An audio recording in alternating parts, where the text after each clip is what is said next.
all time it is delayed, I know. Every time it happens, it delayed. On Facebook, yeah, really. Every day annoying. Good morning. This is Engineer Suraj Singh speaking from Bharat, India on this day, April 15th, 2021, Thursday. Daily talk regarding profession of engineering and quality is in lead on this topic, which is civil field engineering, designs, construction methods, contracts, quality system, that's AnnexSL organizations, coordination, communication, and quantity is actually real talk, and of course, method statements that you can say can tell something, someone, everyone what you have to do. In this talk,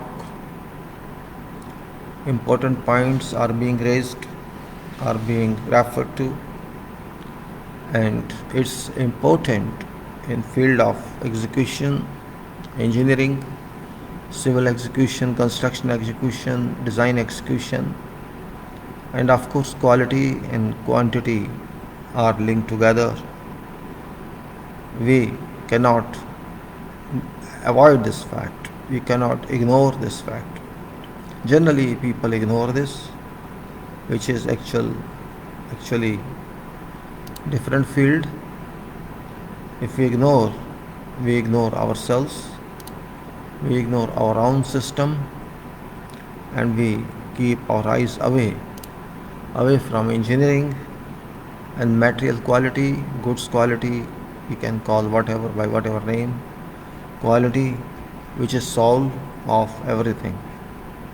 If I say I am a quality person, or if you say you are a quality person, there may be some criteria which is set to measure or monitor how you can say you are quality person, and that criteria is formed or established on many points to be considered, particularly in personal life and in social life, and of course in professional life, business life, or whatever you say.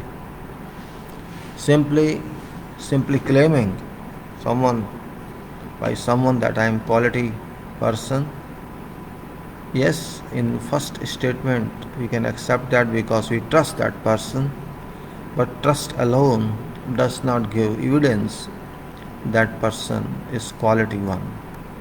Same applies to material and goods that are produced, manufactured, sold, and money is made out of that by those who are business people. For them, quality may be reliable, may be dependent. They depend on quality to sell their product, and they claim so. But does it really happen? Point is that trademark does not prove that it is quality product, though it is assumed that branded product is quality one. But what about branded one of a person? Brand of a person. Person should not be quality. Person cannot be branded. Every person is branded by God. So why is there difference of quality in each person? Same thing applies to product, goods. Claiming is one part, but proving is another part. And limitation is also third part. Because we cannot say we are perfect. Similarly, no product can be called perfect. There are certain limitations within which whole world lives. And those limitations, to what extent we cover or we go beyond, that defines our system. It's very, very, very, very true that simply thinking that I am a quality person because I claim so, and you accept this. Yes, in once way you accept, okay, you are a quality person, your product, quality product. But real acceptance comes from its use, and that can be said. This is an engineering product. It must be affected according to what has been claimed for. Engineering application cannot be unaffected, cannot be substandard, or cannot be below standard. It must give its performance, and performance absence means thinking absence. We have not thought on this, just claimed. Every day we talk of quality in one way or other way. That's okay. There is no limit, there is no restraint on definition of quality. There may be many points we have to cover in quality system. Quality system is not owned by anybody, to be very frank, because quality cannot be owned by anybody. You have to produce it to some limitations, and those limitations define what quality is. There may be many criteria to define quality. Some person says, I have achieved only 30%, I have achieved only 50%, and not all. And that's why price varies. Well, we say that to what level of acceptance we define, this is my product, beyond this I can't perform. My quality is that. Within this quality system, if you want to buy this, fine. I'm not charging you more than that. If you expect more quality, then there's another product. You can buy that one. This happens. This means quality is a variant. Total quality cannot be achieved on product. We say total quality system. Yes, we call it total quality because it is total processing quality. It is not quality of product. Every organization says we are quality system. We are following ISO 9001-2015, or we are following Sigma, or we are following this, and we are following that. We are following environment system, we are following safety system, we are following, whatever else. In 9001, 2015, there's so much development. We are following this and we are following that. This is your quality is relatively defined because you are describing yourself under ISO 9000, 2001, 2015. AnnexSL you are defining within that, or your own system, which is much better than ISO 9001 definition. Now, because that is relative one, or some other standards relative one, it can be said that okay, fine, we accept it within that, that's okay, fine, no problem. But actually, when there was no system in those days, when there exists nothing like ISO 9001 or Sigma or something, you think quality wasn't available? It was much better available. We can't say it didn't have, it was available, because quality is not certified by these organizations. They just establish standards of how to measure, how to define, how to monitor, and how to represent your system. That's it. The system means a definition of procedures, a definition of you can say events you have to do, or something you have to define yourself, who you are. For example, I'm a person, I have qualified, I have to prove myself, I'm a qualified person, and there's something in me, I got some education, I got some experience, and in that way I say I am advancing in my profession. The same thing is that I'm a product, the service I give is my product, is my service of my profession, service of whose profession, individual profession, and to what extent I can do this, that can be measured by others. It's okay, that person is very good engineer, that person has got this much values in his engineering and he can perform to this extent, and applies to every profession. This advocate is very good, or this doctor is very good, and we measure in that way. So everything is relatively measurement. Cannot say 100% one engineer that performs according to this, other engineer performs with little difference and major difference. Third engineer, if you give same job to the other one, that person shall do according to that own personality. So job performance varies from personal to person, and it's in every profession. It's personal understanding. You can say, I can't say. It's personal understanding that works. Everybody appears in same examination, but marks are different because of capacity, because of performance, because of attainment. A candidate gets 90% marks, a candidate gets 45% marks. It doesn't mean that both have same standard. A standard under examination is defined only, nothing else. Both are measured under some examination, and that examination gives a difference to both because it is performance in examination, it's not performance in life. That is performance during that defined terms or fixed terms examination, how many hours examination it is and what's your experience, which is subject, and this is which year it is, which study you are doing. So it defines only that comparison, nothing else. But life is not fixed by time. In life you have to do practical work.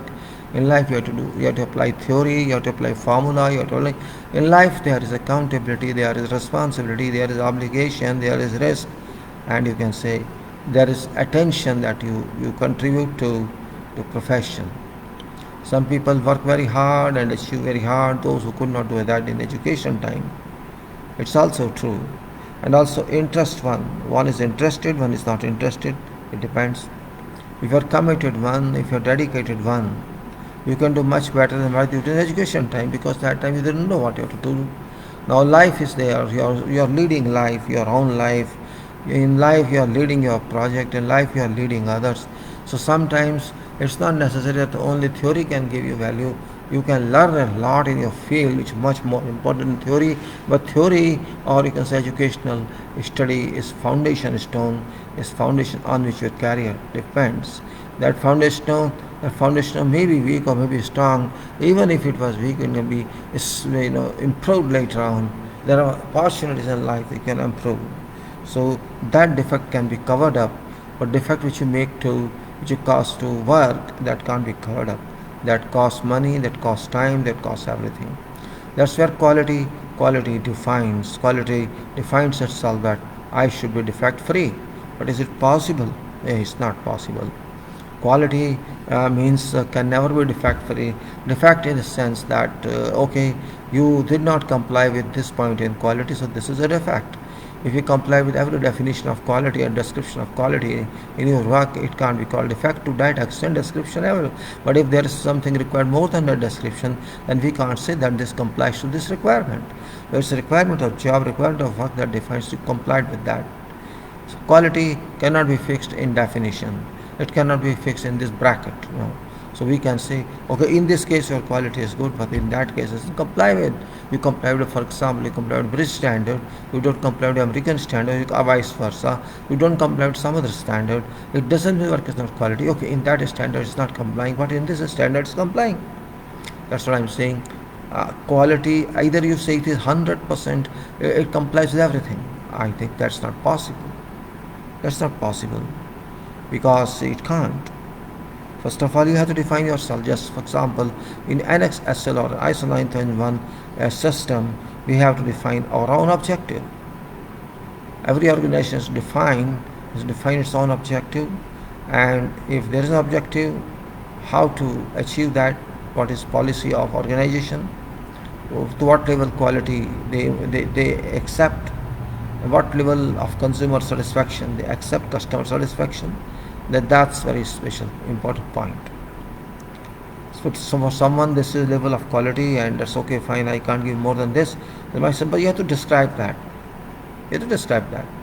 Or if you are taking standard product in market, so you must have that much quality. Others apply at least, or you super one.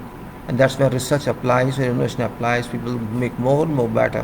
When I investment on research and they get more better product, and of course it says, oh, I have given better quality than that product. That you compare them then, and you have to design yourself for that. Means you have to design to compare with some standard. So quality is related to design, and design also you can say there are certain limitations in design, and design is described, and you have to take all these points into consideration, these forces and this, and not more than that, and the sufficient purpose, serviceability of this, or you can say ultimate design, which we all can say serviceability is more important than something else in real life, because there's some limitation to that. You have some duration of that project, and then the life of that project, that work, which you start say, my building shall stay for 100 years or 200 years, or this building shall stay of 30 years or 40 years, this plant shall stay for the, yeah. So that's where you consider, and should be successful that. If that's satisfied, it works. Okay, you can say my quality and my design are within this range, and not more than that. I can't claim my building shall exist for 1,000 years. I can't say I know I can't do that. It's by chance it goes on and on and on. So performing successfully, that's a matter of chance, but not matter of technology, not matter of my calculations. My calculations, more than 50 to 100 years can't survive. Means we are not originally responsible for this earth, for agencies working around us. We are not responsible for them because we have no control on that. These are beyond our control. So it's very important point, and design construction comes into the picture. Once we have taken care of design, we have taken care of provisions of quality in design, and what we expect out of our project is it should be this much quantifies means this should be quantity of this project we are going to do, and this project must have these levels of quality standards, and that's why we only required means that's why we write if you know every standard we have to go all, then there's no need of writing any specification because everybody knows we have to do that. You have to do that, but you have to know more than that because we require more than that. We require more description of your work, so you have to amend your work. You cannot say I worked there in this and here I to do the same thing. It's not practically tenable. You did there something, okay, fine, that was up to that project, but this project is different. You have to understand this project, the requirement of this project. If you can't do, then you are not qualified for this project. We don't want to keep you there. This happens. You perform according to our requirement. And requirements are different. Requirement of a sewer line is different. Requirement of open drain is different. It's one thing. Requirement of water line, requirement of building, requirement of structure, requirement of flyover. Requirements are different because of basics. Quality of bridge, flyover, quality of a tunnel, RCC tunnel, quality of a building, all cannot be same. There must be in relation to use and structure, quality is defined. Foundation of a open drain doesn't invite that much importance as foundation of a structure, building. You can, it's the same way, soil investigation for very small room in some agricultural field won't invite that attention as foundation or soil system of a proposed multi-story building. So depending on requirement, there is some description, and then we have to consider that. Nothing wrong with that, and that's called quality for that system. We have described this, and that's the reason that there are so many codes available in every country, and those all codes are different. They are based on certain considerations. Many minds are behind that, and those are tested, of course, but must be used, because without that, in that description you can say this, okay, fine, this is this country, this is this area, so much seismic effect is expected here, we are designing to that effect. This means this varies. So construction is that one. You have to construct something to design requirement.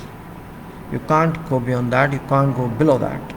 If you go below that, that's not acceptable. If you go beyond that, that's also, you can say, okay, if no cost impact comes in, there's no cost impact. If you go beyond that, it's fine, but you can't claim cost.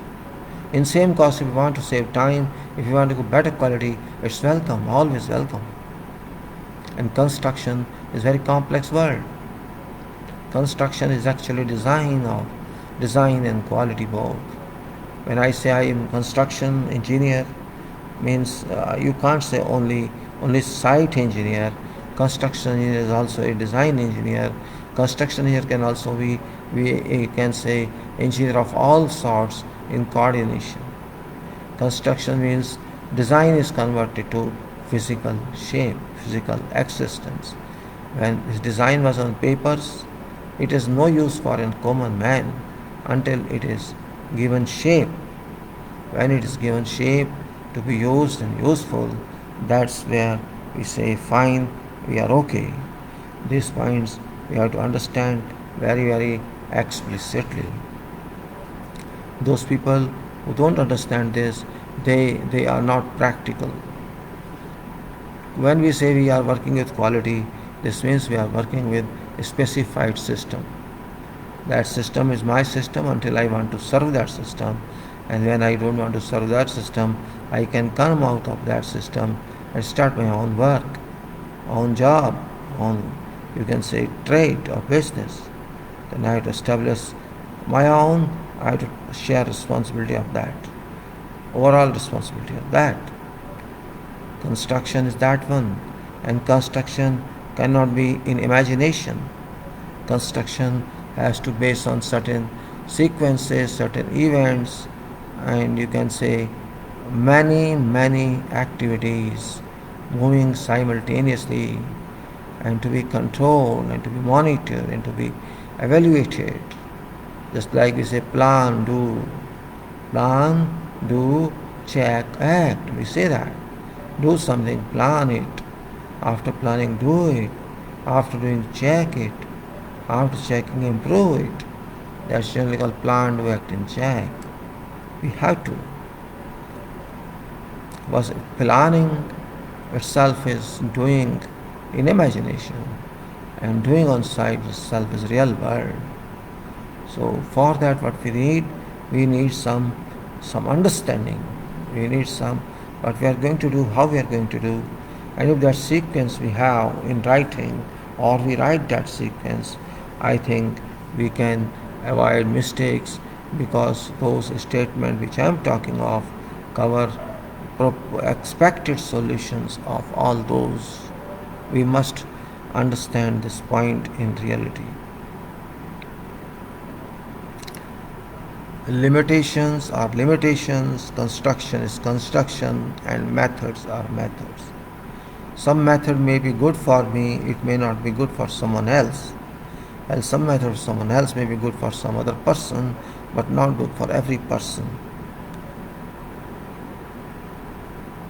Quality varies because sometimes machine is used, sometimes it is not used for concrete.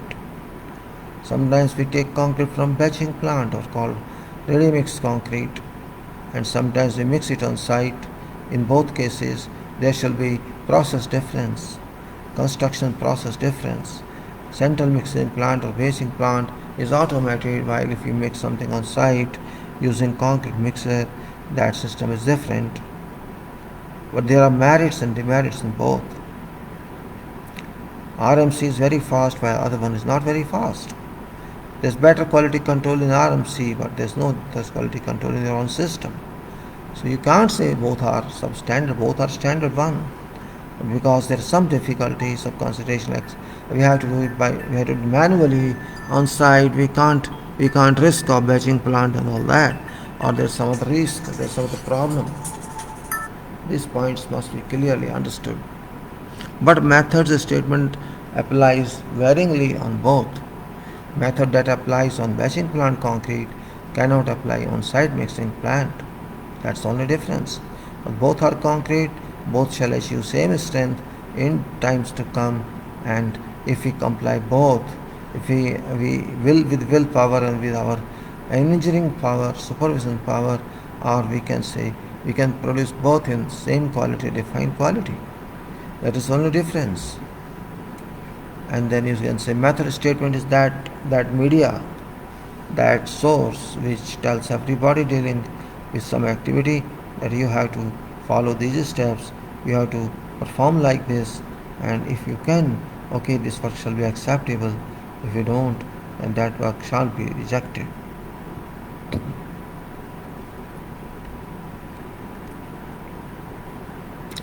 Now it's a performance time. Expressed details format for performance, and time unchangeable. That's where we say performance means performance can be done by following our written statement, and that performance means production of material on site. Generally we don't call production and manufacturing in this site civil engineering, because of usual terms we always call construction. So construction is same as production, there is no difference. It's process, that's also process. We generally don't call in construction civils process, but those are activities. Those are long time activities, and one activity may cover many months, and other activity may cover just few days, or some events at frequent intervals. We find that. So we have to put ourselves to test at every time we work, because it involves costs, it involves time, it involves risks. We have to see all that. It involves and involves and involves. Reliability is not very easy to be achieved, because reliability means, in fact, in real life, your product or your service is demanded repetitively, again and again by everyone. That's we say, okay, reliability part lies in we are reliable and we sell ourselves. Actually, we don't sell our bodies, we sell our services. When I was somewhere in Middle East, I was not very good understanding person, and one of my senior British guys to say to me, make more and more sellable. I could not understand that. How to sell yourself? Really speaking, if you do some service, it's you are selling your product. If you are giving something, you are selling your product. Your product you are selling, and that's what's required. Selling yourself, your service, your product, your mind, your contribution, you are actually selling. So it's too late, but it's fact. You are paid for that. It may be whatever service or whatever product you sell. You are a seller. Other one is buyer. In some cases you are buyer, other one is seller.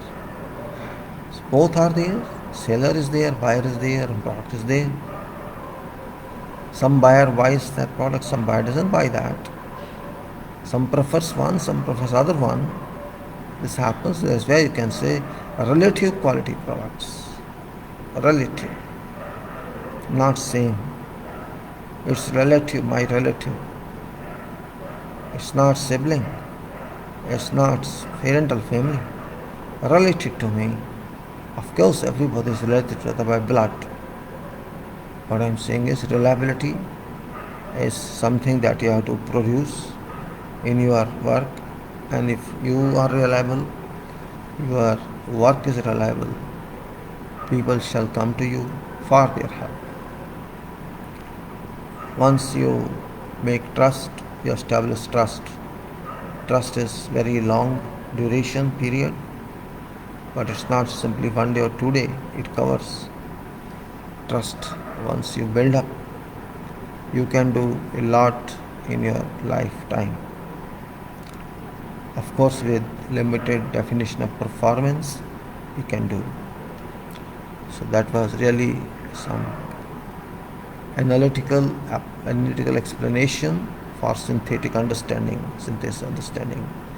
And thinking, again I say, thinking has no limit. You can expand your thinking, like you expand your life, you expand your business. Thinking, if you expand, I think you shall be very, you can say, beloved to God. Because God always looks for those who think a lot positively. We call it positively, though negatively there's no difference except that you harm yourself. You think to harm yourself. You think in a way you harm yourself, your interests, your family interests, your national interest. You can say that you are a bad thinker. Or you are a devil thinker. You may say somebody wants to produce a nuclear bomb because he enjoys when people die by this. That person can be called devil.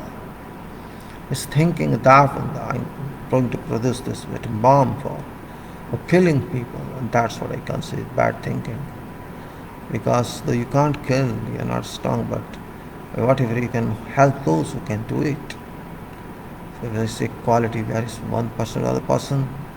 If that person invests life in industrial work, in production of something, equipment which gives us confidence, we can fight with this neighbor, with this our enemy. This is a very important point, and we have to understand them very, very explicitly. If you don't understand thinking, etc., we cannot think at all. Thinking itself is very, very, very big problem. If you can say thinking means thinking It's not simply 1 minute thinking or half an hour thinking. Thinking means thinking and thinking and thinking, which means, do something, do something, do something.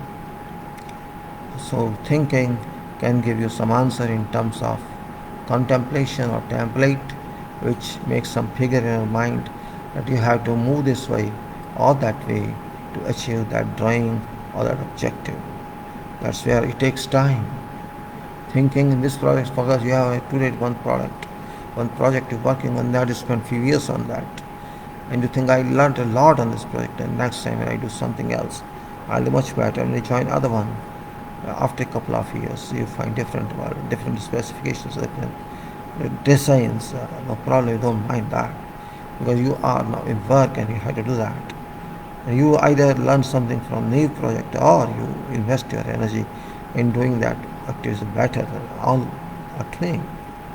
That's the important point. Means we have to consider that. It means I am not doing exclusively what I did last time. I'm doing better than that, or we're trying to do better than that. But that person who is spending money every time must get back in terms of services or product or whatever. That's the very important point we make. Now contemplation, can be this engineering comes in. Then we have to go to our system. I was talking of last time. We did this some plants buildings. Of course we did, and we can say I was talking something on paint.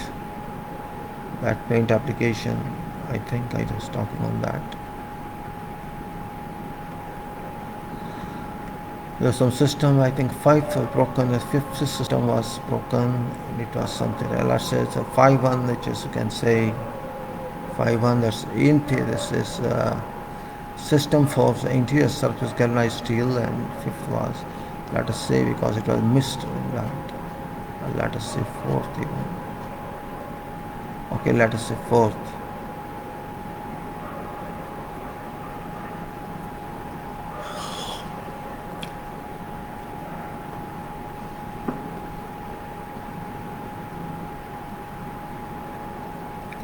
In this system, we talked of paint, coating, you can say coating. We talked of this on this file. There's some description of paint. Paint means coating on surface. I started that one from this point, let me say, so that you refresh yourself. Painting one building, and in that we are saying that there are some, safety issues, supervision, and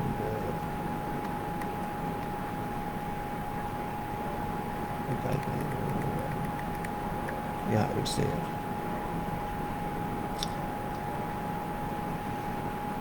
If we had in this, so you can say,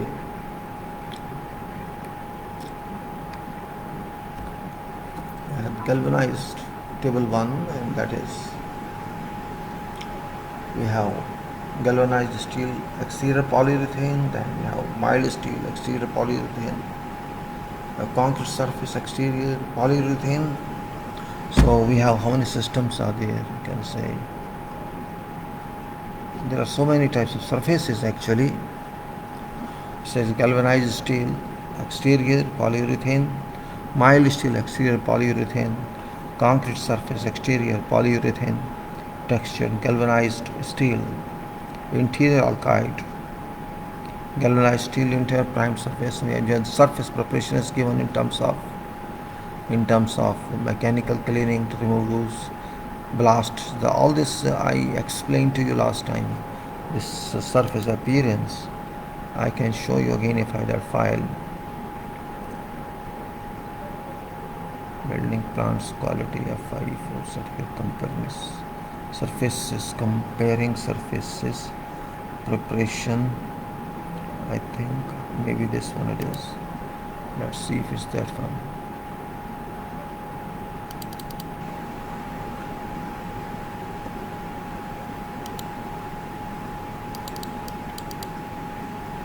I think the surface preparation standards explained, and that was Understanding abrasive blast cleaning standards, etc. ISO 8501 was published by International Standards Organization in 1998 after combining content from 1967 Swedish standard, let's say SS 055900 with German DIN 55928. ISO 8501 is a pictorial standard. ISO 8501 is a pictorial standard showing appearance of different rust grades at various levels of cleanliness, although it also contains text description of cleanliness level. ISO 8501 ranks cleanliness levels in order of increasing work required. So SA1 light blast cleaning, SA2 thorough blast cleaning, SA3 blast cleaning to visually clean steel, SV5 is another standard, and I'm just taking something only. It's also given SSPC, NACE.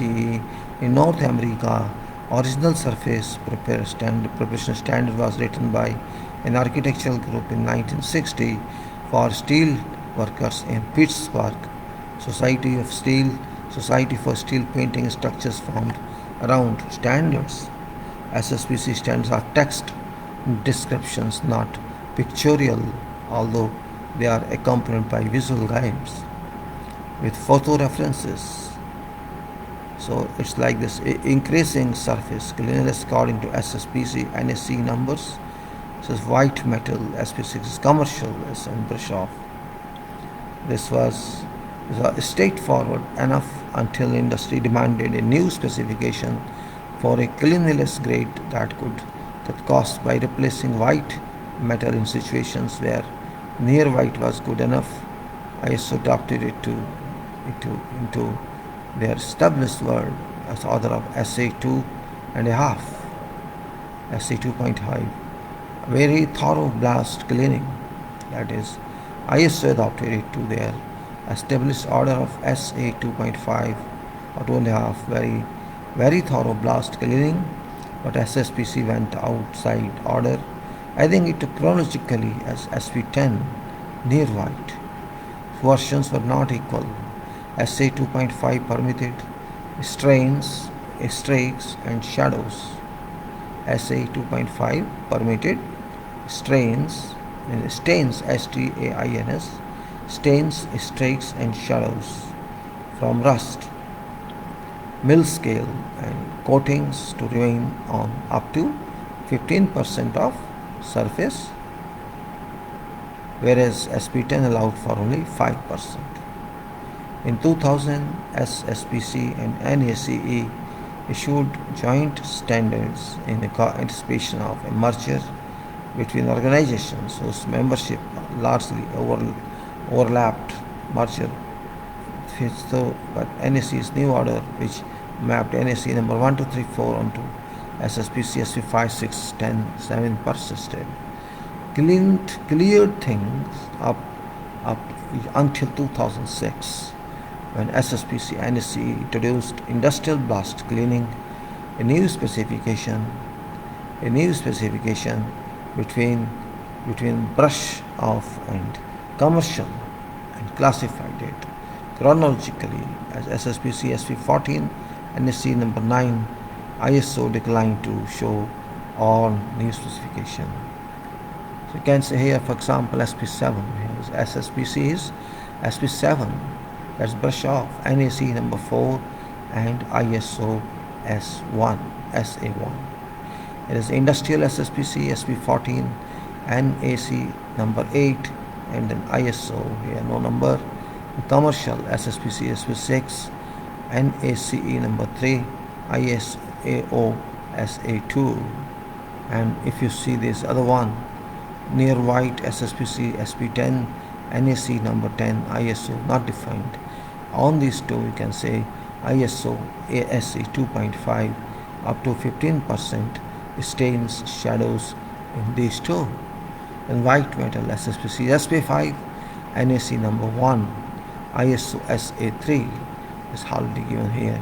If you say in this case loose material, tight material, stains, shadows, It says by tight materials is none, 100% can say 100%.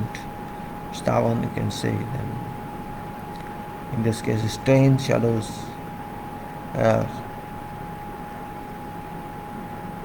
none means none, 100% none. And here is, you can say up to 10%, up to 100%. This is tight metal 10%. And also this is like this, you can see specifications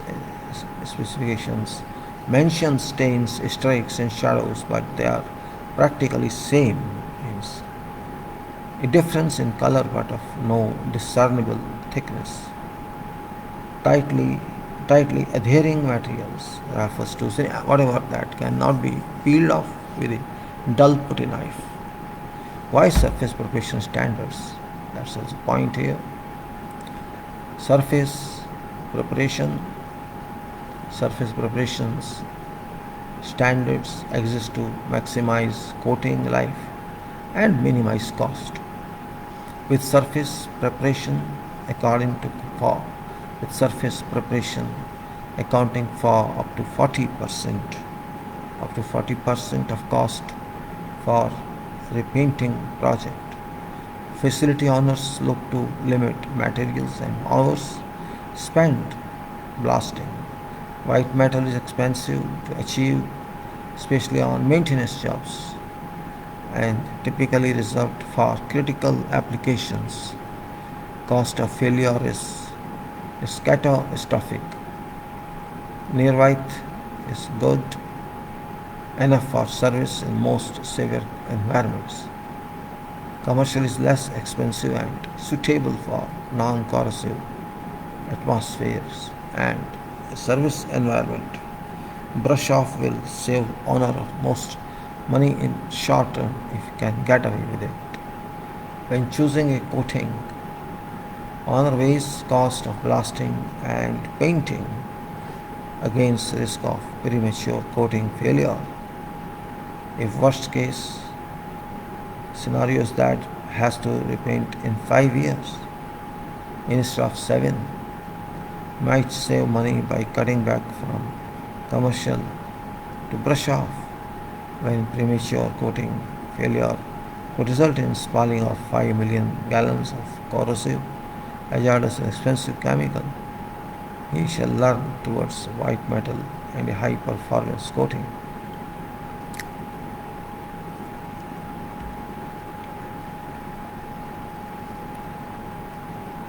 Now, for example, here is SP1, ISO 8504, loosely adhering material 100%, tightly adhering material 100%, stains, streaks, shadows 100%.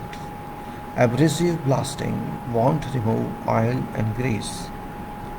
It just smears them over surface, causing premature coating failure. Visible deposits of oil and dirt must be spot cleaned prior to abrasive blast cleaning. SP1 is a prerequisite to other SSPC corrosive abrasive blast specifications. Standards specify numerous methods. Standards specify numerous methods for solvent cleaning. Most common method and least effective is washing with soap, water and a rag.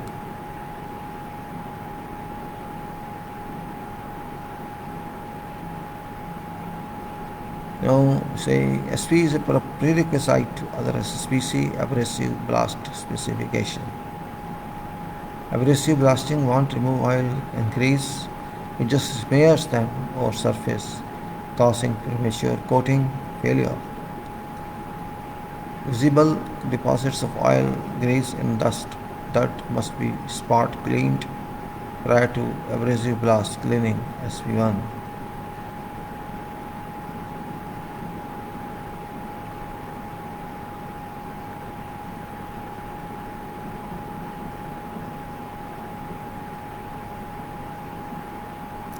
Then we can say let's go to brush off. What is that brush off? It's always talked is SP1, now it's a brush of SP7, NaC4SA1. See, loosely adhering material 0%, tightly adhering material 100%, stains, streaks, shadows 100%. A brush off is specified to remove loose mill scale, loose rust and coatings, uniformly roughen up a surface in preparation for new coat. Tightly adherent materials are permitted to return. Same thing it was written here, you see that one. Loosely adhering material 100%, all this, and abrasive want to remove, abrasive want to remove oil and grease. It just smears them over surface, causing premature coating failure. This is that one. You can say brush off is specified where expected life of coating is short, such as ship anti-fouling, or a mild smart fare, atmosphere and non-corrosive service environment, such as exterior of a tank or a rural. Okay. Now industrial blast cleaning is SP14, NAC number 8. That is industrial blast cleaning, which is 90%. 90% of tightly adhered matter must go. Shadows, streaks and stains from rust, mill scale and old coatings are allowed on 100% of surface. Industrial is specified for conditions when existing coating is thin, well adherent and compatible with new coating. Its most recent abrasive blasting standard and not widely specified, has no corresponding specification.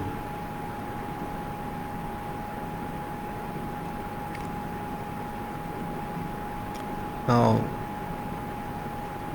it says this is a cookie agreement, vulgar specification. Now loosely adhered metal 0, tightly adhered metal 0, strain streaks shadow 33%. Commercial blast cleaning is specified that all tightly adhering matter must go.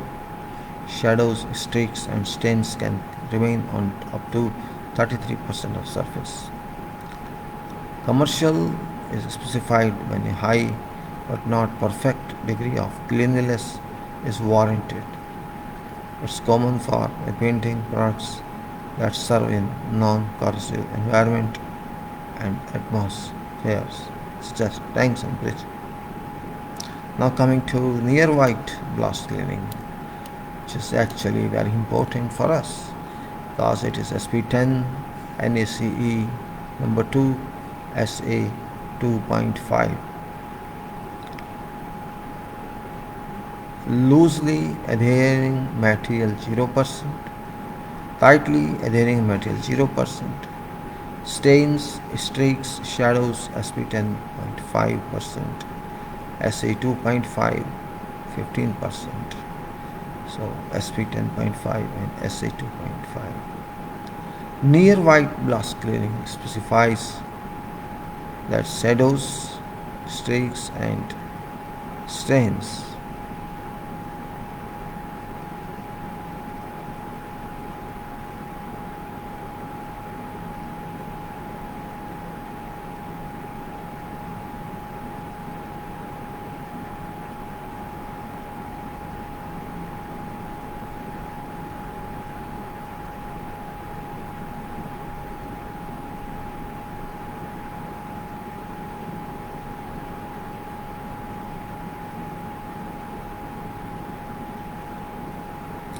So we can say in this case loosely adhering material is 0%, though tightly adhering material is 0%, stains, streak, shadows is called 2.5, SA 2.5 is 15% in this case, relatively long isolation.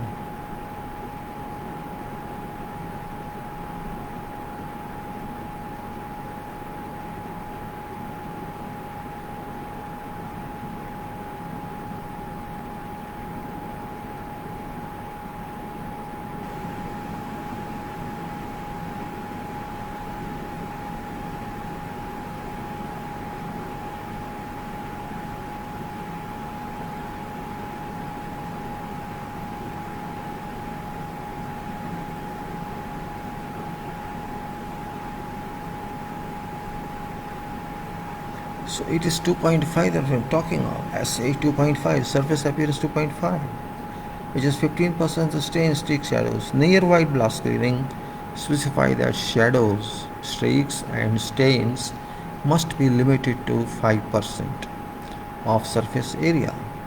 Near white is specified when added benefit of blasting white metal doesn't justify added experience. Added expense. One not near white is specified when added the benefit of blasting to white metal is just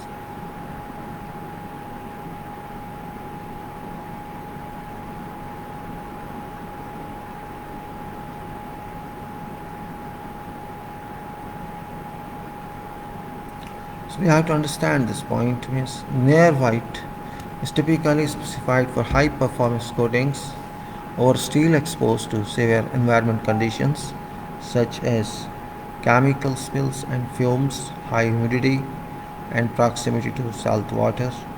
It's commonly specified for offshore platforms, shipyards, and other marine environment. You can see here on this full specification of SA 2.5, then white metal blast clearing SP5, NaCe1 SA3. It's loosely adhering material 0%, tightly adhering material 0%, stain, streaks, shadows 0%. You see difference of this and difference of this. You can find congestion here something. It's not that much. So white metal is highest grade of abrasive blast cleaning. No shadows, streaks or stains are permitted when viewed without magnification.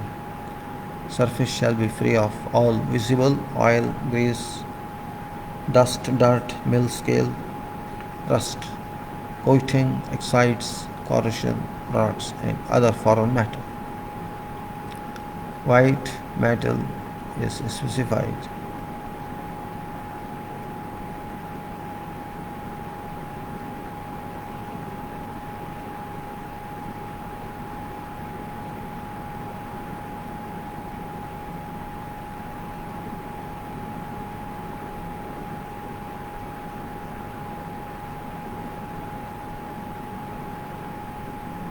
Then comes after this SA3, white metal is specified for steel serving under high temperatures, high pressures, and corrosive environment in cases where catastrophic consequences of coating failure justify extra expense, such as nuclear reactors, turbines, chemical tank linings. So it's that white metal is highest grade of abrasive blast cleaning. No shadows, streaks or stains are permitted when viewed without magnification. Surface shall be free of all visible oil, grease, dust, dirt, mill scale and rust, coating, oxides, corrosion.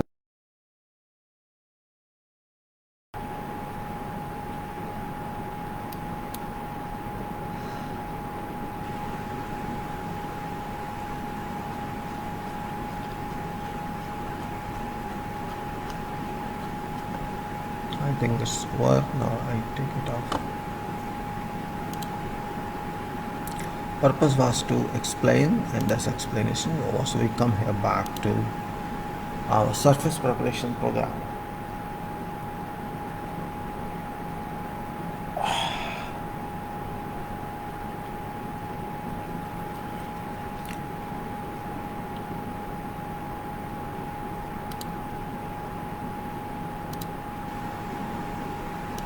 Mechanical cleaning to remove loose deposits, galvanized steel, exterior polyethylene sheet, up to 100 degrees application lies. It applies blasting to SS 2.5, just to that is 5% unknown, and mild exterior polyurethane, concrete surface, exterior polyethylene texture, cleaning with sandstone. These procedures are given, we just went through yesterday.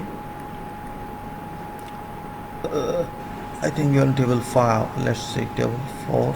Let's see table 4. It's exterior surface concrete masonry, polyurethane texture. What is this? Is that it is how many? These are one coat of primer, one coat intermediate, one coat of primer, that's epoxy concrete. Other one is intermediate epoxy spray, compounding texture finish, and then finish this glass semi-gloss polyurethane. 3 coats 111, and solids 45%, 68%, 50%. Intermediate solids are maximum. Then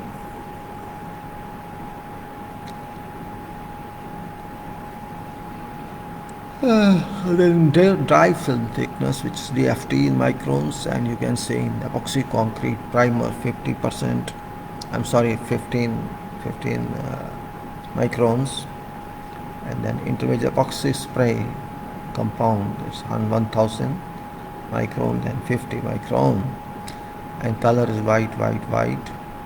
Application white is given, that is product name, but application is brush spray or roller. Hopper gun, that is for immediate, and that is for epoxy spray, and then roller spray.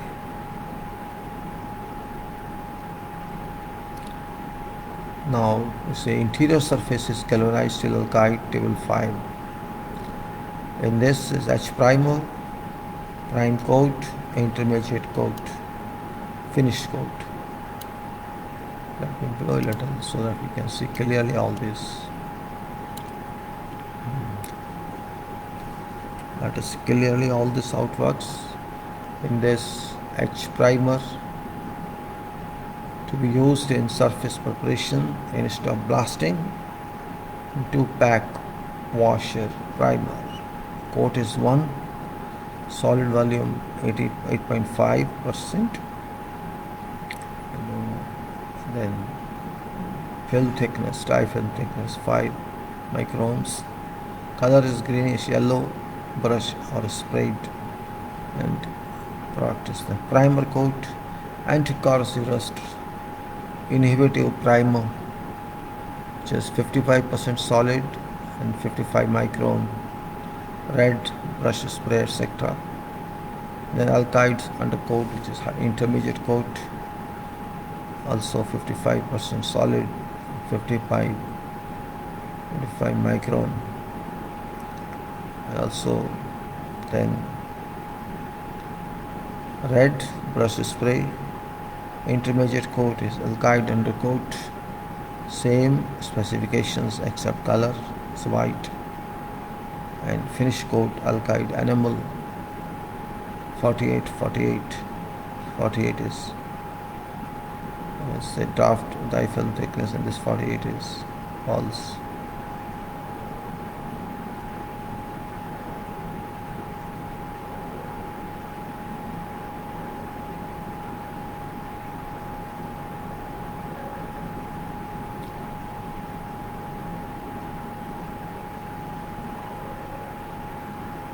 So here we can say, if we say is different here, let us see how it works. And it is H primer, means we can do etching rather than blasting. In this case, 2-pack wash primer, then primer coat, that's anti-corrosive rust inhibitive primer, then intermediate coat, that is alkyd undercoat, and finish coat as alkyd enamel, alkyd all this. You can think of this was may say, you can just see here, just a minute please. Let me see.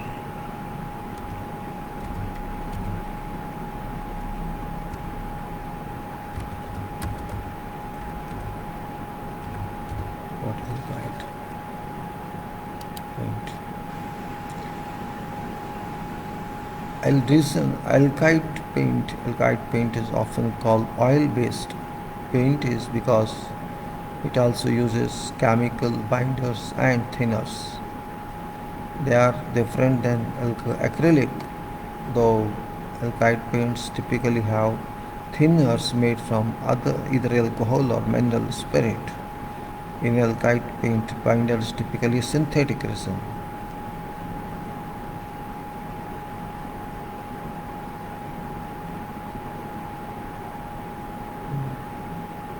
In alkyd paint, binder is that is everything you need to know about this is everything you need to know this. Uh, Let us say how it says about that. It's only small. It says a most basic kind of paint that you encounter is latex paint, latex, L-A-T-E-X.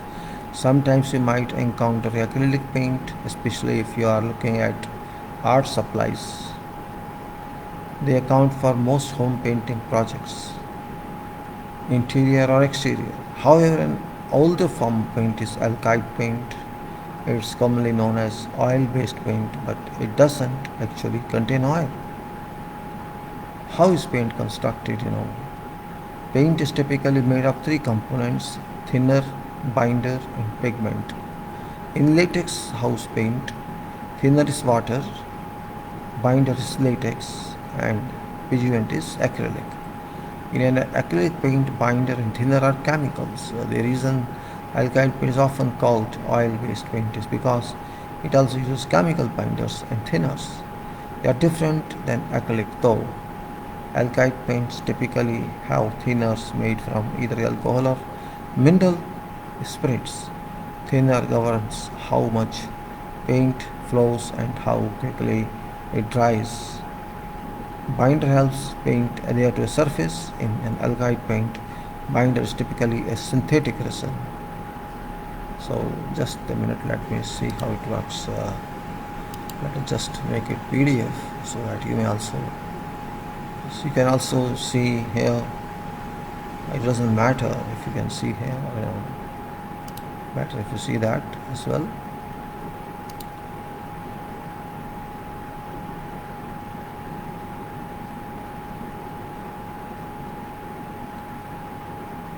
So it's now here. I can see that.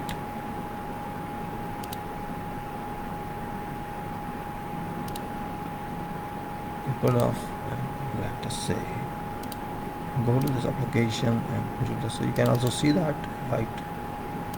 You can see that. That's quite better. You can see this is from some site. Okay, that will be re.com. So you can see here, this is that as I defined use of alkyd paint. Because binder is an alkyd paint, strong resin. Binder is an alkyd paint. It's a strong resin. It's very resistant to damage. Very resistant to damage. Therefore, many people use them in high traffic areas of their homes, such as hallways. Resin binder is also resistant to moisture. Therefore, it's a good paint for use in kitchen or bathroom. People with children often like alkyd paints in areas where children will be playing. Latex paint isn't quite as durable as many types of alkyd paint. Furthermore, alkyd paint retains its sheen for much longer than other types of paint. Due to strong adherence of resin binder, you can actually apply alkyd paint over latex paint. You can also apply it over unfinished wood. If you want to paint an area without as much preparation or without stripping old paint, alkyd paint is your best option. But there are drawbacks when considering alkyd paint. When considering alkyd paint, you should be aware of few drawbacks. Alkyd paint is more toxic for environment than water-based paints. Also, alkyd paint is more likely to spatter than latex or true oil paints. You need to be more careful when you are applying paint. Also, make sure you tape or cover with drop clothes, whatever you don't want to get painted. Alkyd paint is not best paint for every application, but when it's appropriate, it's one of best options.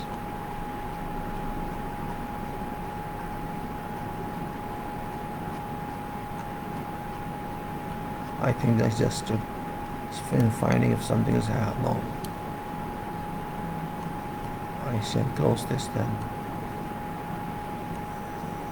Most basic kind of paint is that you encounter is latex paint. Sometimes you might encounter acrylic paint, especially if you are looking at art supplies. They account for most home painting projects, interior or exterior. However, all the paint, compound paint is alkyd paint. So, because the reason alkyd paint is often called oil-based paint is because it also uses chemical binders and thinners.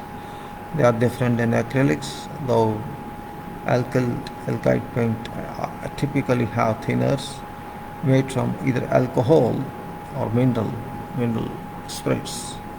Thinner governs how much paint flows and how quickly it dries. Binder helps paint adhere to surface. In an alkyd paint, binder is typically a synthetic resin. Use of alkyd paint, it has served us. Okay, so we can move back to our own explanation, and that says, which is now I think explained an extent. That's good one. And let me now save this file and go back to I think MS in this case. It's everything so we can say. I close it now, this application, and we can come back to our application. This paint, this also I close. So here what I am talking is now, we are talking now is H primer, priming coat, intermediate coat, alkyd enamel, alkyd undercoat. So what's that? It's now explained already. What is alkyd paint? Just a minute please, just read it and I'll come back. I'm feeling a little thirsty. Let me think why I'm thirsty actually.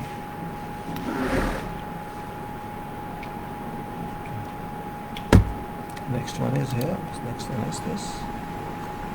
So let me hold on here. Just a minute. It's already 1 hour over, I think. Yes, it's 1 hour over.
didn't go up anyway, I'll pull it on.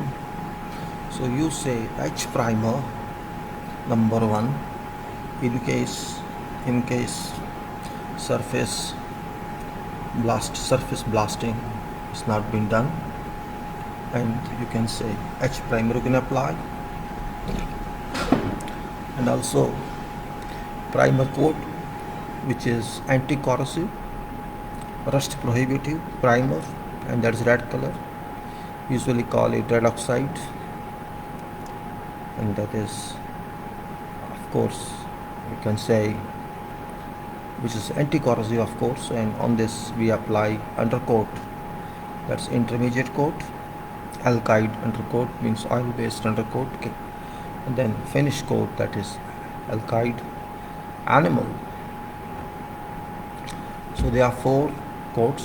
If we exclude H coat, H primer, if it is already sandblasted, in that case there are 3 coats.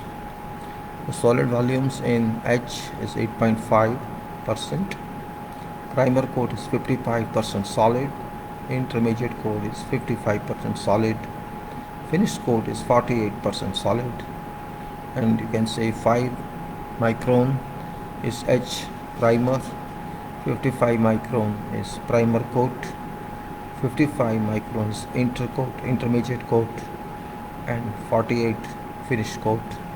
So total is about 155,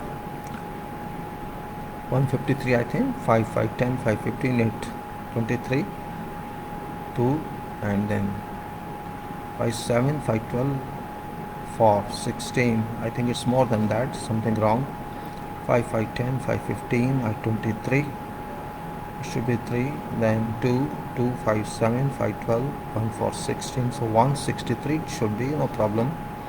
Then colors, H primer is green, yellowish, primer coat is red, intermediate coat is white, finish coat is white or white colors. Then all are brush applied or spray.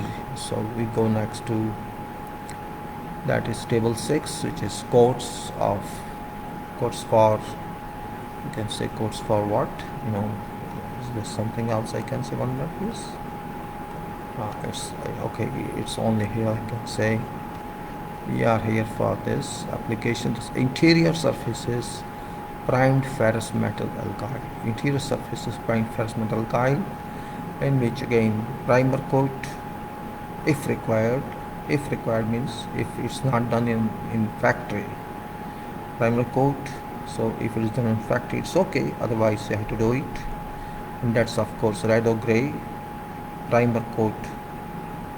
This is high build alkyd zinc phosphate primer, high build alkyd zinc phosphate primer, red or gray. Intermediate coat, that is alkyd undercoat, and finish coat alkyd animal.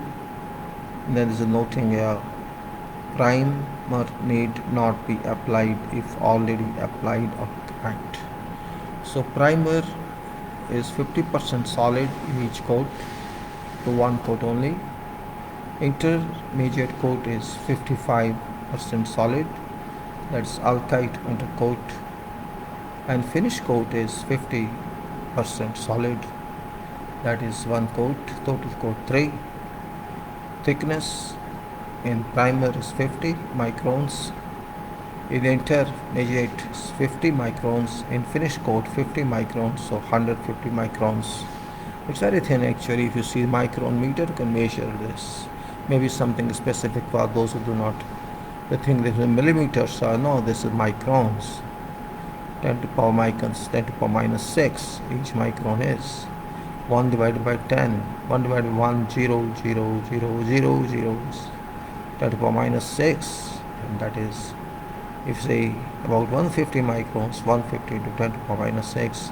So the calculator diagram color is red for primer, gray for primer, white for intermediate, white color for finish. Brush spray, so that is what we say. On interior surfaces, primed ferrous metal alkyd.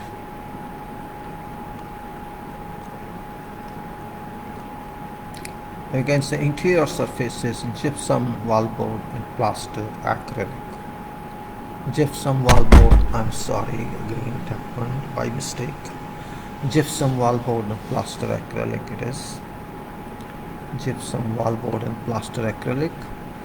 In this table we have, we can say here, just a minute please. One coats, three coats, of course. Again same applies here.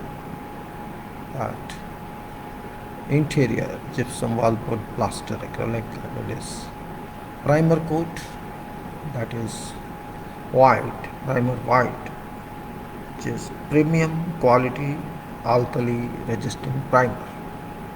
Premium quality alkali resisting primer, solid volume 25% and thickness is 25 microns, white, roller brush. Can say then filler coat. So this is primer. Now fill something in this high quality acrylic based wall filler. High quality acrylic based wall filler, that is one to seal and surface, smoothen surface. One coat to seal and smoothen surface. To seal it and to smoothen is one coat. Solid volume is 81%. Thickness is to smoothen surface, no specification. Application is spatula and no brush, and it is white. Spatula, a kind of a small steel plate apply on surface wherever you think it's used. So it's to fill. And then intermediate coat is high quality acrylic emulsion. High quality acrylic emulsion, one coat. Solid volume is 35% and thickness is 50. Application is roller. And finish coat, which is semi-gloss acrylic emulsion, and its solid say 35%, its thickness is 50 microns, so total thickness is 100 or greater than 100.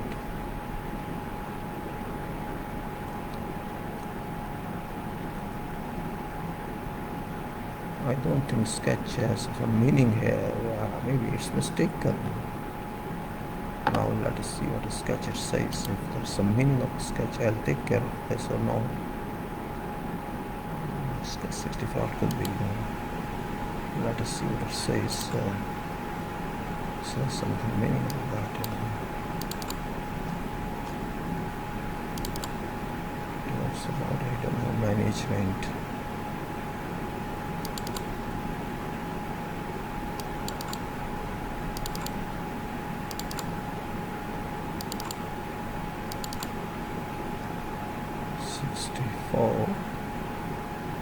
Admin, I think it's building only.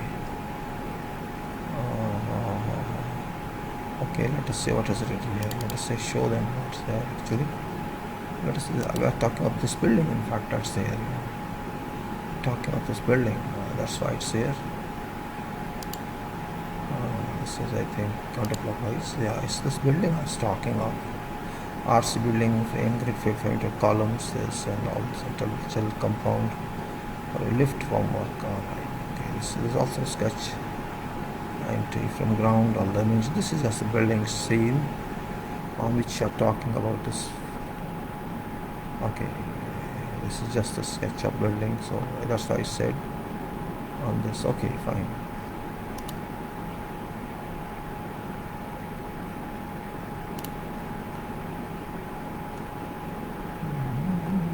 Alright, let's go back and see what it's talking of here.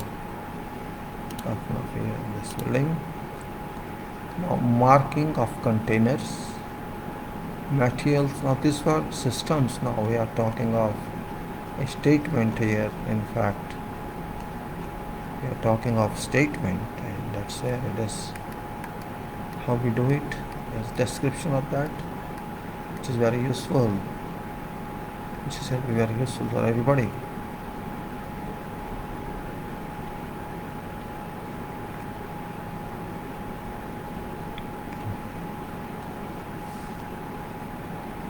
saying actually it says marking of containers. In the containers we got containers for this, containers for procurement of this paint material. So marking of containers, we can say marking of containers, and we may even say it's 175. I think 175 is better. Let's see. Materials shall be delivered in sealed containers, clearly labeled with following information: manufacturer's name, initials or recognized trademark, title and specification number, whether primer or undercoat, finishing coat, whether for internal or external use, where appropriate, color reference from British Standards 4800, method of application, batch number and date of manufacture and read test. No paint shall be used after shelf period of 18 months, 1.5 year of manufacture or retest.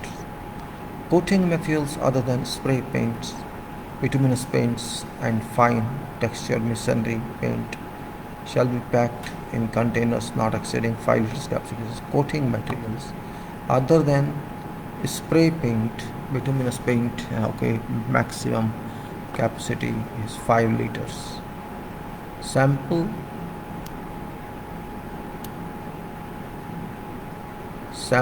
mock-up panel of 1 square meter in area shall be prepared for each type and color of coating material to be used in work for approval.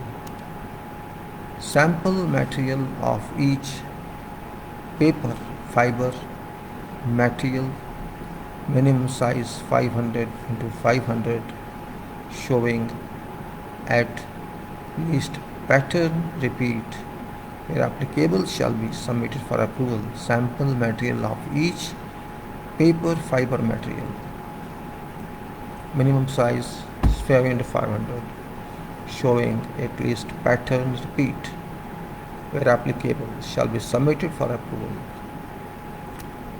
Now material we are talking of in part 2, preparatory material, that is paint removers. We have to prepare surface first, and that's what we are talking. So we need paint removers, abrasive papers and blocks, cleaning agents, etching solutions, stopping, knotting, fillers and other commodities be of types recommended by manufacturer of coating be applied to be applied. So it says, what do you need? We need remove paint removers, abrasive paper and blocks. Blocks of carbon stone or other one. It's those stones we used for cleaning, that sandstone something. Cleaning agents, etching solutions, please read that to etch, stopping, knottings, fillers and other commodities of types recommended by manufacturer of coating applied.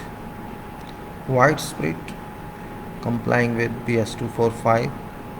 Knotting shall comply with BS 1336. Stopping and filler for woodwork shall be approved proprietary leadless oil based type recommended for internal or external work as appropriate. So this is stopping and filler for woodwork. Stopping for woodwork to receive a coat finish shall be tinted to match with surrounding work. Filler for plaster or rendering shall be approved proprietary type. Now application sequence. Following operational sequences shall be involved, that is priming coat, filler coat to requirement. One is priming coat, filler coat to requirement, not necessary, but to requirement, not whole surface. Where it is required, rest of is spatula application. intermediate coat, then finishing coat, all in accordance to approved system as aforesaid detailed for reference. Application. Preparation of galvanized surfaces. Galvanized surfaces, if you have to what to do? Dirt and other adherent contaminating matter, loose deposits shall be removed from galvanized surfaces by mechanical means using whatever tool cleaner. Tool cleaner you have to use to remove dirt and other adhering contaminants or deposits from surface of galvanized material surface. Cleaning shall not damage galvanizing. Means galvanizing should not be damaged. That's one point. You cannot damage galvanization by cleaning tools. Oil or grease shall be removed from galvanized surfaces by an application of an emulsion cleaner. Oil or grease shall be removed from galvanized surfaces by an application of an emulsion cleaner. All zinc corrosion products remaining shall be removed by washing with sweet water and scrubbing with hard bristle brushes. All zinc corrosion products remaining shall be removed. All zinc corrosion products remaining shall be removed by washing with sweet water and scrubbing with hard bristle brushes. After being cleaned and degreased, all galvanized surfaces shall be etched with tea wash as described in BS 5493. After being cleaned and degreased, all galvanized surfaces shall be etched with tea wash as described in BS 5493. If some surface fails to turn black, cleaning, greasing and etching processes shall be repeated. If some surface fails to turn black, cleaning, greasing and etching process shall be repeated. Application of paint general. All paints shall be prepared and applied in strict accordance with manufacturer's instructions. Priming paints shall be applied by brush. Spray application shall only be used for painting of epoxy resin base. Exposure of intermediate coats of paint for periods in excess of a few days shall not be permitted except in case of work delivered to site in a primed condition. Exposure of intermediate coats of paint for periods in excess of few days shall not be permitted except in case of work delivered to site in a primed condition. Dried films shall be free from bloom, shrinkage, shearingness, wrinkling, sagging, curtailing, discoloration and extraneous matter. No exterior exposed paint work shall be carried out under adverse weather conditions during rain, mist, sandstorm, nor when relative humidity exceeds 80%. Painting shall, insofar as is practicable, be shaded from direct sunlight by netting to prevent wrinkling and bristling. Whenever possible, exterior painting shall be so programmed during day so as to be carried out in shadow. Painting of surfaces shall not be carried out when condensation is present on such surfaces or application and or drying of paints is likely to be affected. Surfaces to be painted shall receive as first coat of paint as quickly as possible after preparation has been completed. In case of metal surfaces, this shall preferably be conducted within 1 hour, but always before metal temperature drops to less than 3 degrees Celsius above dew point and, and before rusting occurs. Method of coating. Each coat shall be applied uniformly over entire surface. Skips, runs, sags and drips shall be avoided. When these occur, shall be brushed out immediately or materials removed and surface recoated.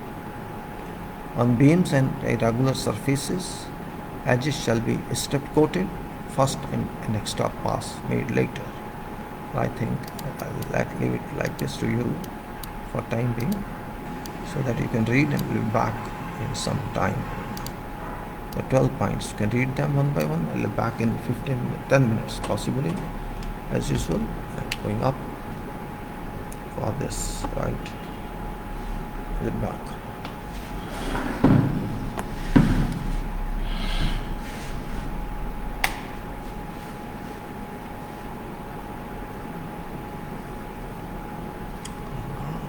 Yes.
Sorry, little delayed because I went up.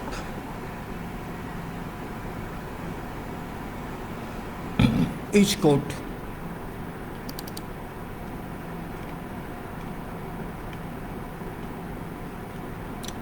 shall be applied uniformly over entire surface. This first requirement. Each coat shall be applied uniformly over entire surface. Skips, runs, sags and drips shall be avoided. This method of coating. Each coat shall be applied uniformly over entire surface. Skips, runs, sags and drips shall be avoided. When these occur, shall be brushed out immediately or materials removed and surface recoated. On beams and regular surfaces, edges shall be strip coated first. On beams and regular surfaces, edges shall be strip coated first and at extra pass made later. Each coat shall be allowed to dry for time specified by manufacturer before other application of successive coats.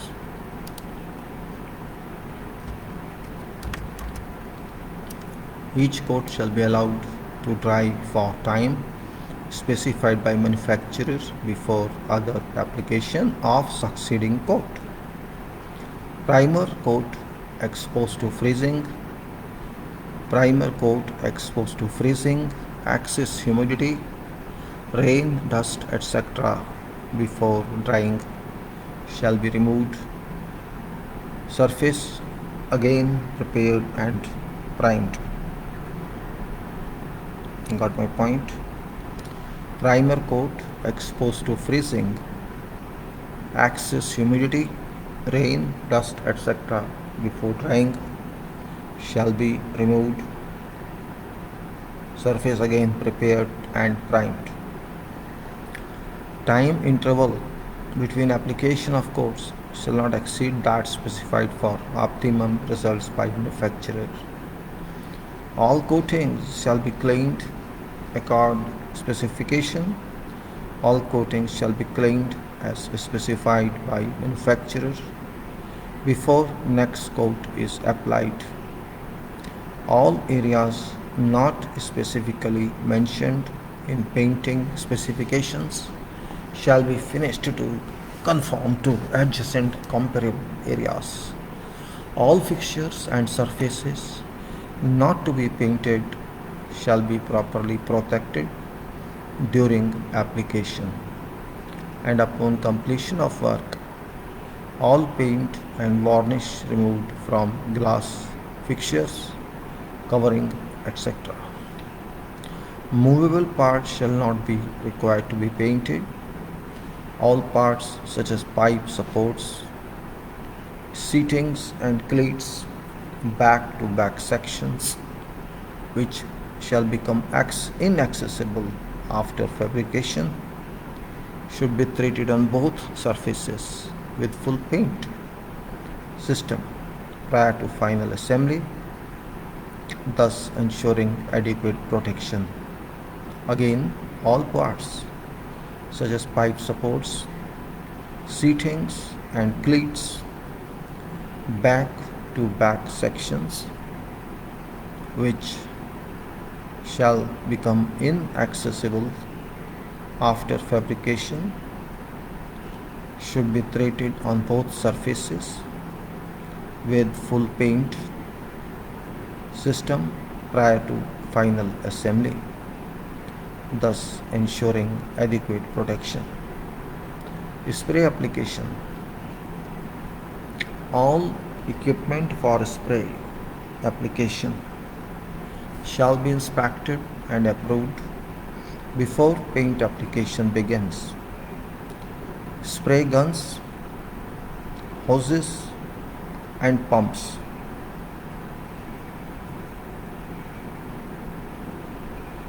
Spray guns, hoses and pumps shall be cleaned before new material is added. Adequate moisture and oil trap shall be installed between air supply to each application unit. Adequate moisture and oil trap shall be installed between air supply and each application units. Suitable pressure regulations, suitable pressure regulators and gauges shall be provided for air supply to application units. Spray equipment and operating pressures shall comply with manufacturer's recommendations. Coating materials containing heavy pigments or heavy pigments that have a tendency to settle shall be kept in suspension during application by power-driven continuous agitator. Repeat, coating materials containing heavy pigments that have a tendency to settle shall be kept in suspension during application by power-driven continuous agitators. Spray gun shall be held at right angles to surface and each pass overlap previous one by approximately 15%.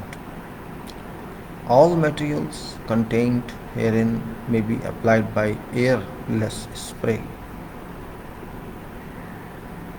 Brush application. Brushes shall be of style and quality that permit proper application of material. Flat brushes shall not be more than 100 mm wide. No extending handles shall be used on brushes.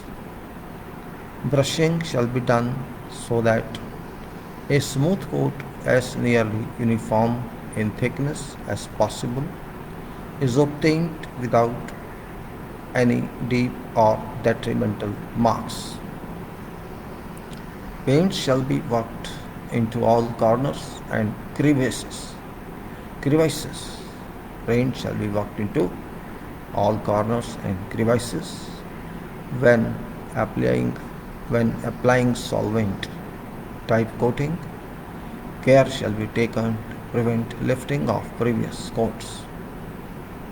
When applying solvent type coating, care shall be taken to prevent lifting of previous coats. Film thickness. Film thickness.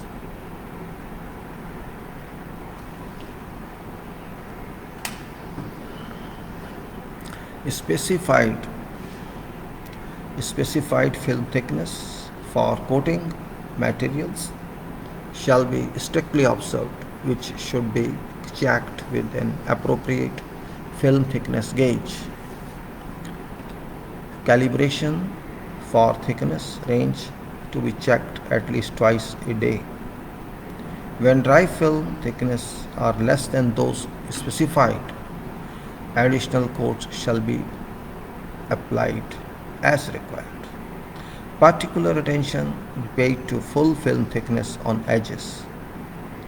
In hot weather conditions, such additional precautions as are necessary shall be taken to ensure that specified dry film thickness on priming or finish coats is obtained. Coating quality. Coatings. Coatings shall be free from pinholes, voids, bubbles, dust, foreign inclusions and other holidays, and all such defects repaired. Coating shall be free from pinholes, voids, bubbles, dust, foreign inclusions and other holidays, and all such defects be repaired. Prior to application of a coating, all damages to previous coating be repaired with specified material. Upon completion of fabrication, whatever damage to coating system has been repaired. Test equipment. Photographic standards. Svensk Swensk Photographic Standard SIS 0559. Okay. Coating thickness meter such as alcometer, mini tractor model 150, a micrometer can say. Coating thickness meter such as alcometer, mini tractor model 150 micrometer. Wet filled thickness comps. Wet filled thickness comps. Hygrometer, maximum and minimum thermometers, flow cup type B number 4 and timer, surface profile meter such as alcometer, roughness detector, alcometer, roughness detector, bolted site connections other than flying surfaces of grip bolt connections shall be brought together wet. This say alcometer. Of course, these are very important points we have to learn. Let us say what actually we need. Sometimes it is important. Alcometer it is. Alcometer.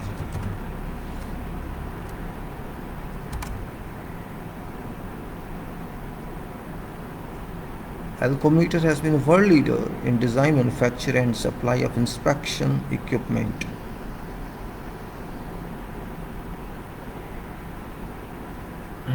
Alcometer. Alcometer has been there since let us see what is this actually.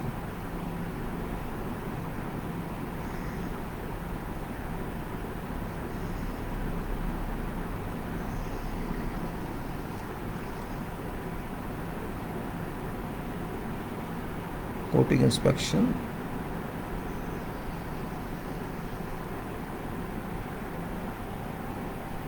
It's not giving, I think. It's not giving. No?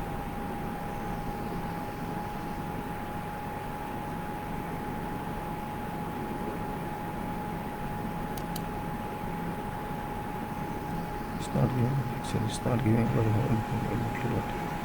Let's go back and commit to the flickers. It's not that even.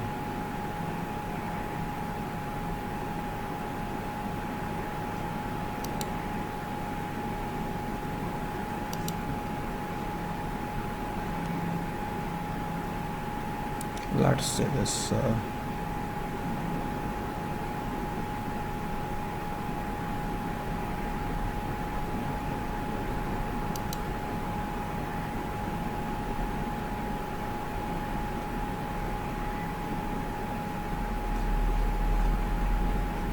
let us see what I'm talking of here.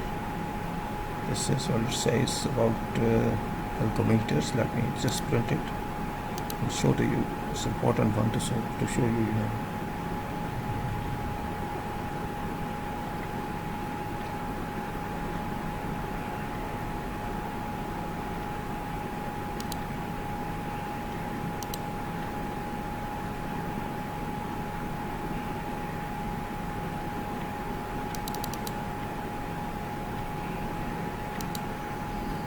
It's not taking image. Why it's not taking image? Something wrong. I think I should close it just not this. Let it come on to this side. Let's close this also. Let me go back and see how it happens. It's not taking in. It should take in. Let me. I think it cannot take all. Let me take one by one. Let us say this. Let's say this. Alcometer 456. Let us say this. And let us say print. Copy image. It's not copied. Actually, it's not like this.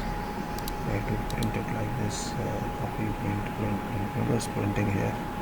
It's not taking any printing. Okay, let us go back. Close this and let's try alcometer.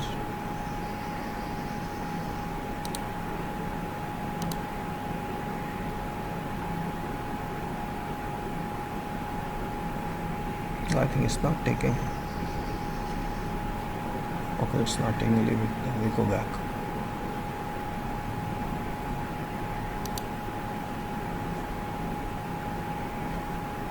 take something else. It's not taking in. I'll go somewhere else to find how to resolve this schedule. Let us see this one. What is the video? Video won't work here. Okay, the commuter. Let us see this one. The commuter.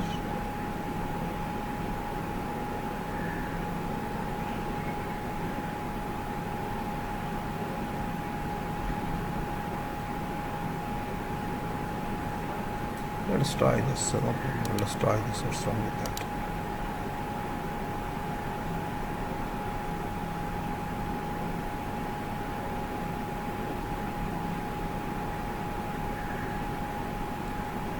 It's not taking. Yeah, it's taking. It's taking. Okay. Okay, it's taking. Let's use this number. Let's stop with that.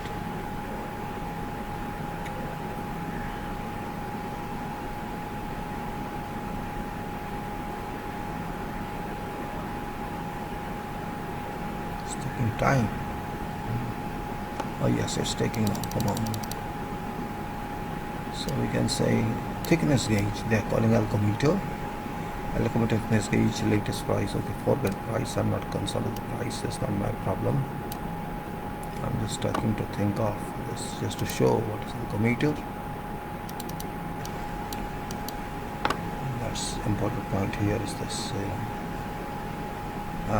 Gauge, thickness gauge, and that's electrometer, alcometer.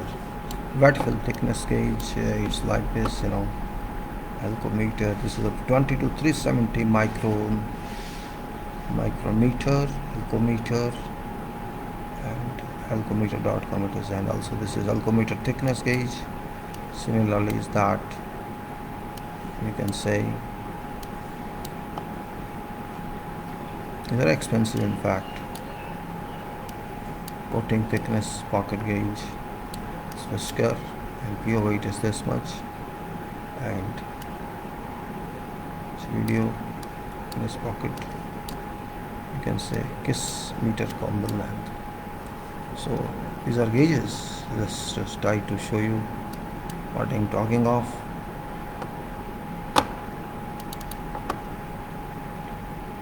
So this is alcometer watt bell thickness gauge. Also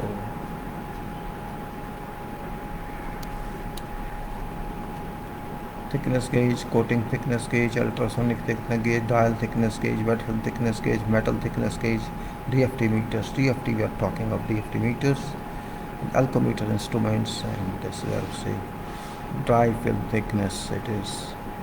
This was talking about this. So I'll just for your information. I just did it. Otherwise, there's no need. I'll put it off now. Okay, now you see, this. So we considered this and we got it. So coating thickness meters such as alcometer, mini tactor, model, watt film thickness, hygrometer, maximum temperatures, flow cup type B, and surface profile meter such as alcometer, bolted side connections other than FING. Alright, now epoxy coating I'm going to talk of. Epoxy coating works generally. Epoxy coating does what you need in healthcare course. So I'm not talking interested course. I'm not interested in course. So let us say it's something I close now. Not interested in that. Okay, now you see. So I'm talking of quality. In fact, this is what we see. To understand quality of engineering works and painting here. That's we say. Here is that quality work. We're talking of. This is here. We're talking of this. And this is here epoxy coating work in general, because in general, in addition to general requirements, following conditions apply where epoxy coating work is being carried out. Forced draught ventilation. Forced draught ventilation shall be used wherever required for needs of personnel or for drying out surfaces. Operatives shall work in pairs. Samples can say areas on substrate. Samples areas on substrate shall be prepared and coated for approval. Sample areas on substrata shall be prepared and coated for approval. There shall be strict control of surface cleanliness. Strict control of surface cleanliness between primer and epoxy coating and between coats of same. Vacuum removal of dust and sand shall be employed and contamination removed. Where dirt or dust has been trapped in painted surface, it shall be removed with suitable abrasive paper. Surface being painted shall be free of visible moisture throughout these operations. Paint shall be applied only to clean, dry, primed or previously coated surfaces. All thick runs or collections of paint shall be removed before these harden. Not less than 2 coats shall be applied over primer by airless spray and no less than 3 coats by brush. Each coat shall be distinctly different in color from primer or previous coat. Color of final coat shall be as approved. Each coat shall be seen to have completed. Shall be seen to have completely. Each coat shall be seen to have completely covered, proceeding without misses or pinholes or some areas visibly low in thickness. A high voltage pinhole detector shall also be used to determine integrity of coats. Manufacturer of coating shall stipulate primer and epoxy recoat intervals for all curing temperatures likely to be encountered, and these be adopted with a maximum tolerance of 4 hours plus 4 hours. Where this is exceeded, surfaces to be recoated shall first be suitably abraded to remove gloss and provide a key. Wet thickness gauges shall be used by coating operators continually to check that sufficient paint is being applied to achieve desired dry fill thickness VFT. I read again. This is very imperative. Work general.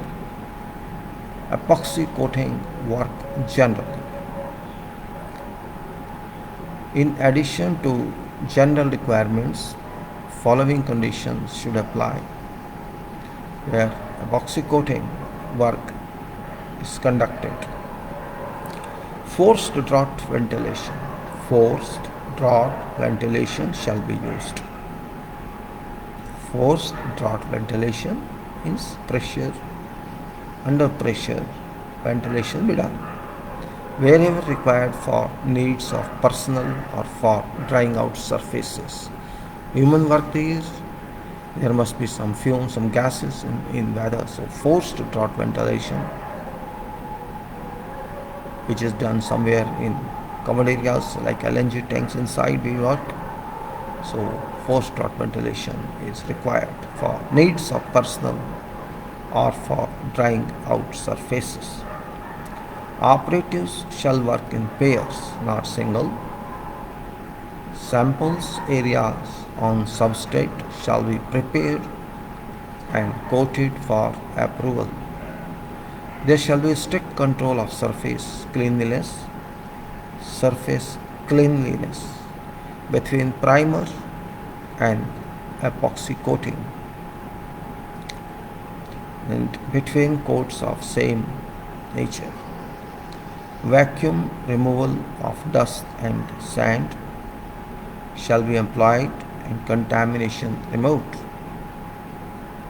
Where dirt or dust has been trapped Where dirt or dust has been trapped in painted surface, it shall be removed with suitable abrasive paper. Surface being painted shall be free of visible moisture throughout these operations. Paint shall be applied only to clean, dry, primed or previously coated surfaces.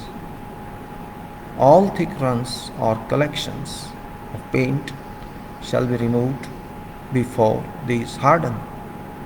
Not less than 2 coats shall be applied over primer by airless spray and no less than 3 coats by brush.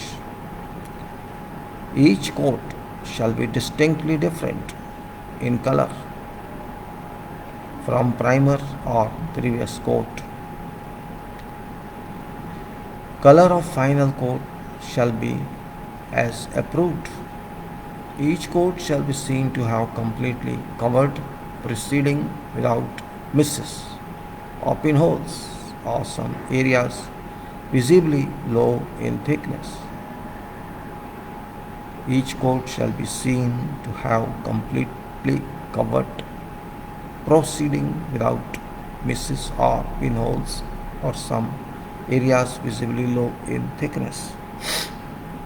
A high voltage pinhole detector shall also be used to determine integrity of coats. Manufacturer of coating shall stipulate primer and epoxy coat interval for all curing temperatures likely to be encountered, and these be adopted with a maximum tolerance of 4 hours plus 4 hours.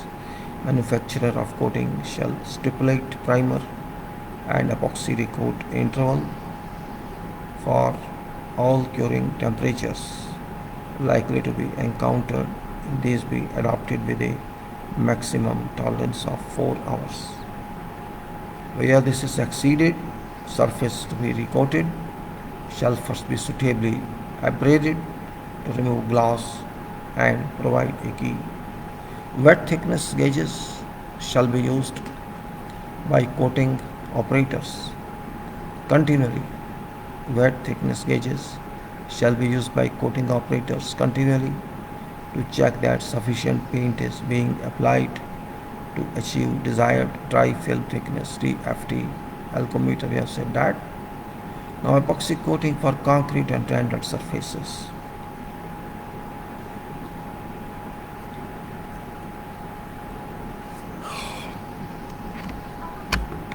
Epoxy coating for concrete and rendered surfaces. No priming shall commence until moisture content of cementitious surface is less than 5% measured by wet check moisture meter or other instrument. Wet check moisture meter, it's an important item, you must see. Let me see if we can find it. Wet check moisture meter.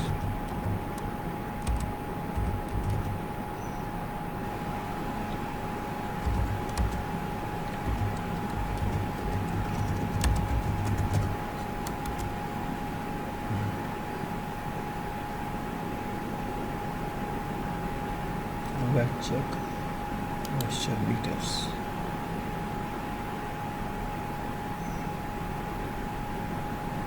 We are experts in moisture analysis and others offer a wide range of reliable and easy to use moisture analyzers.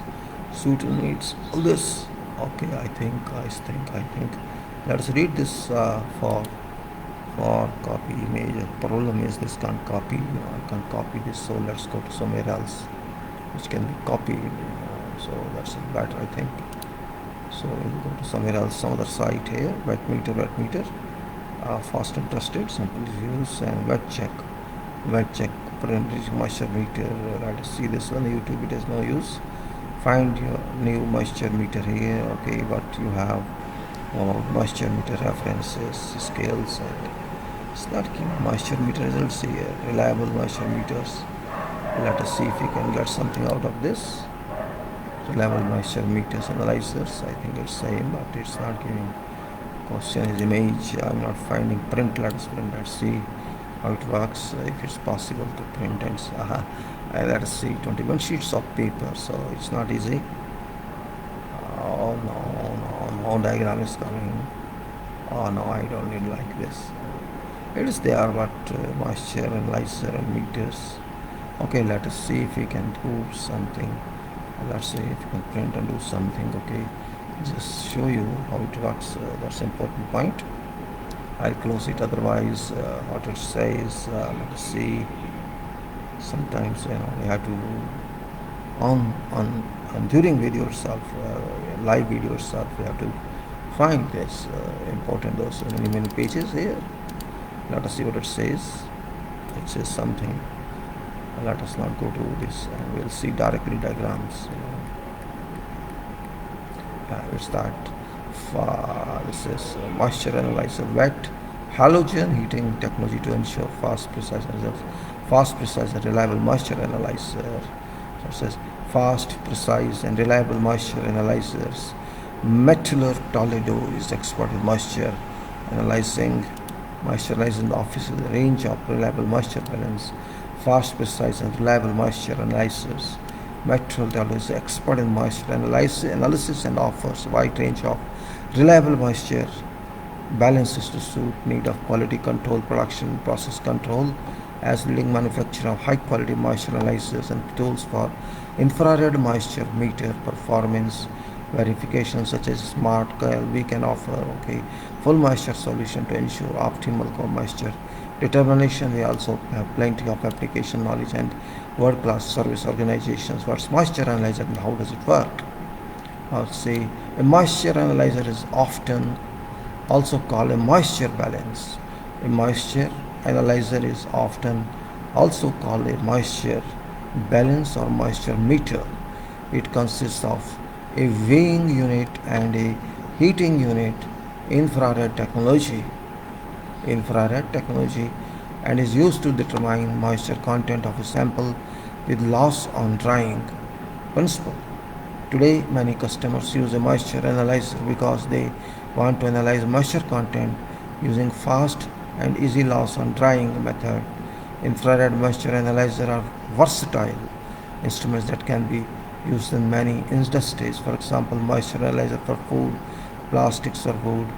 Food moisture meters are particular importance as moisture content influences quality and shelf life of a product. Now let's see what it says.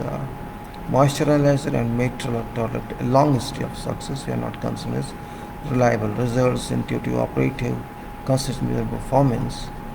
And now I think analyzer ideal for anyone working on tight budget but still requires this. So it is now smart call test substances and accessories, consumables, and software for moisture analyzer. A complete accessories, consumables, softwares, and this is selecting best moisture analyzer for your needs. And then ISO 9000 request you have to go today. Request explore our services. I think there is nothing more than this in this. And repair service, professional installations. Not, I think there's not much information available here. It's just photographs, moisture guide to moisture analysis.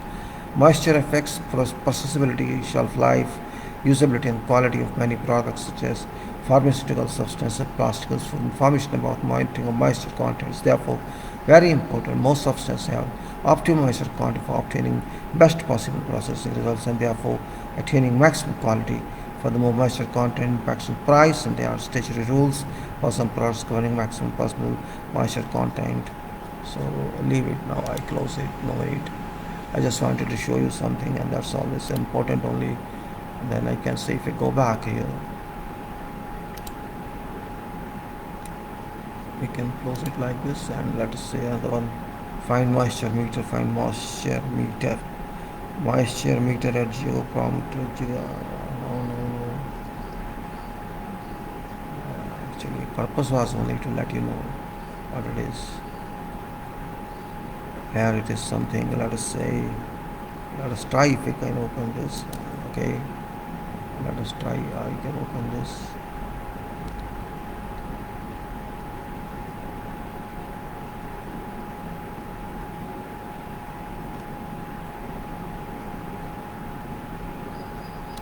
Let us see.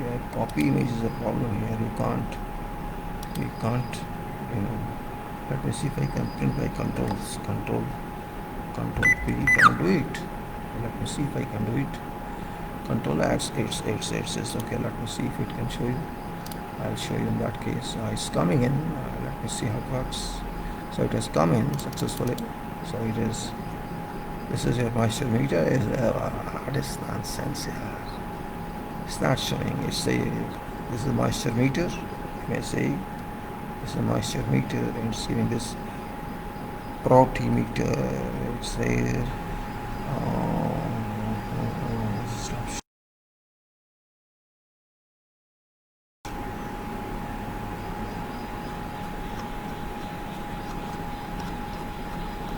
My God, everybody keeps some commercial on top. Well, this is here, you can see, so moisture meters are here. It's giving like this information. So I think it's enough. You can find yourself, see better than what I showed you. It's only for information. The moisture meter is used for this person. I close this. All right. I'm not interested in that. If it's not done right away, let me know. Anyway, purpose was to show you. And there's also wet meter, top side moisture meters for drywall, concrete and wood. Let us see what is that.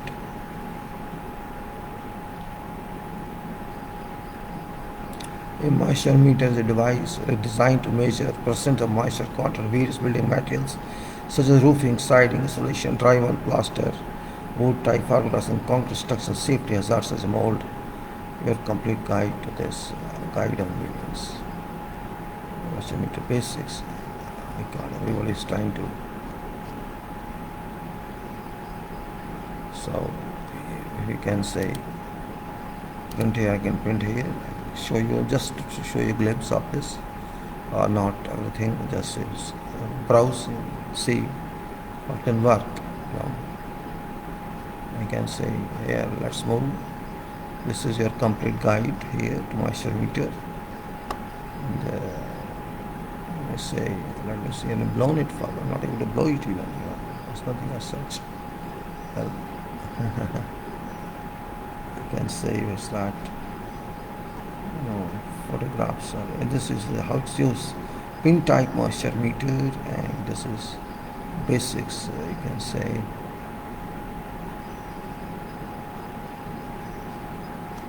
it's too small font you're seeing. There's no way I could. Well, I think it's just I can't blow it up due to whatever reason. I don't know what's the reason here. I'll pull it off better on it. No blobs. I see. Yeah, I see it's here. I got it. So this is here. You can see a moisture meter is a device designed to measure percentage of moisture various building matters such as roofing, siding, etc. A homeowner should own a quality moisture meter since they can look at moisture out, not otherwise they are print. Your complete guide. So the best moisture meter and wood, concrete, and like this. This is a mode hold. And, keeping your home dry, especially after leak. It's not of cream, yeah, mold, all okay. The outside, fine leaks. Moisture meter basics, pinless. How to use a pin, how to use a pinless moisture meter using basic lines, basics, and this is here type moisture meter, pin type moisture meter, and then this. So all this commercial, I think. This purpose was to show to you pin type moisture meter, how to use it, moisture meter, do not meter detect. The moisture meter detect mold, and so this is all tops in moisture meters. All right, then I think it's waste of time. Like close it right now. We come back over to our own system, and it's here to talk. So epoxy coating for concrete and rendered surfaces. epoxy coating for concrete render surfaces. I tried to show my best as I could such during video call, during the video, and I could do whatever I could do. No priming shall commence until moisture content of cementitious surfaces is less than 5% measured by wet check moisture meter or other instruments. So it says 5% is limit. No priming shall commence until moisture content of cementitious surfaces is less than 5% measured by wet check moisture meter or other instrument as we just now referred to. Similarly, moisture measurements or primer or some epoxy intercoat shall not exceed 1%, means moisture measurements over primer or some epoxy intercoat shall not exceed 1%, is much lower than previous one, previous 5% was on primer. Primer cannot be done if it's 5% or 1% for internal coat or intermediate coat on concrete scale of instrument when probe tips are held against such painted surfaces just prior to recoating. Priming shall be applied by suitable nylon bristle brush. Priming shall be applied by suitable nylon bristle brush or spray over whole area to be coated at such thickness that may then be squeezed into pores of concrete. Priming shall be applied by suitable nylon bristle brush or spray over whole area to be coated at such thickness that may be squeezed into pores of concrete. Access shall be removed by most suitable means. Access shall be removed by most suitable means before application of high build epoxy. Total DFT or the diaphyl thickness of paint layer shall have minimum specified value. Whenever paint inspection gauge has been used, and wherever coating has been otherwise damaged for 50 mm around, such damaged surface shall be abraded followed by area touched in with not less than 2 number thick applications to restore coating integrated to specified thickness. Adhesion tests shall be carried out. Adhesion tests shall be carried out on cured coating surface using test equipment supplied in accordance with best practice. Resulting test specimen shall show no indications of poor adhesion to substrate, residual latence on intercoat adhesion weakness. Resulting test specimen shall show no indication of poor adhesion to substrate, residual latence or intercoat adhesion weakness. Following instrument shall be used: adhesion tester at a 0 to 35 kg per centimeter square, DC high voltage holiday detector number 105, one paint inspection gauge, one wet check moisture meter. Let me try something else also to share with you if I can find that. That's also very important, and that is micrometer. If I can got it, micrometer. Let us see what is that. Let's see here. Now, a micrometer, sometimes known as micrometer screw gauge, is a device incorporating a calibrated screw widely used for accurate measurement of components in mechanical engineering or knowledge. I mean micrometer, actually not micrometer. Micrometer, I think. There's some misunderstanding. Micrometer, it's not giving micrometers. It's giving something else. Micrometer, I think. Micrometer, it's not available there.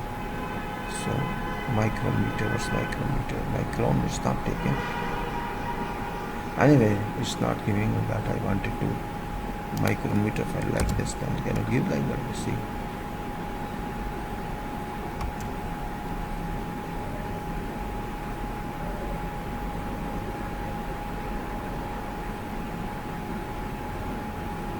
Coating micron gauge, digital coating thickness gauge. Let us see what is that.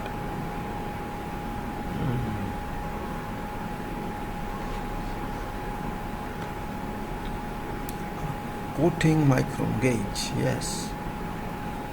This is what? Oh my god. Why this is coming in between? I'm not best and then not best, buddy. Hell, I'm not talking to you. Continue to Google. So, my God, this person is not allowing access. Hell with these people. Just for everything they want commerce. Hell with this. I don't want this, guys. This one is not allowing me. So,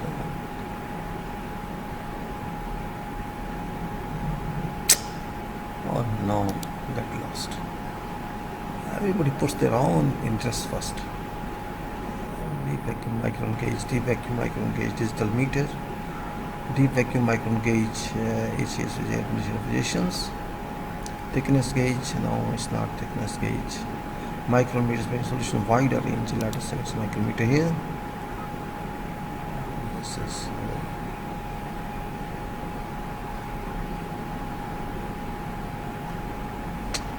leave it.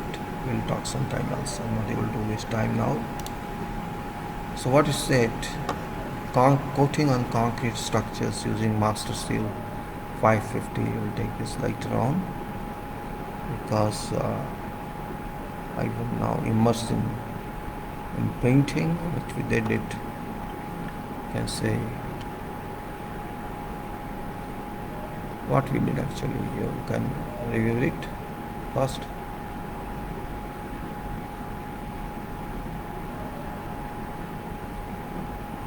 I think we may have another statement on this.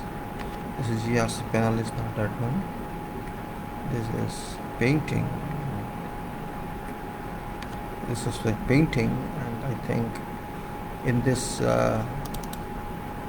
have gone through some procedures of safety, procedures of others. All these are important. Hold on me. This one, please. Let me put off that on.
We actually have gone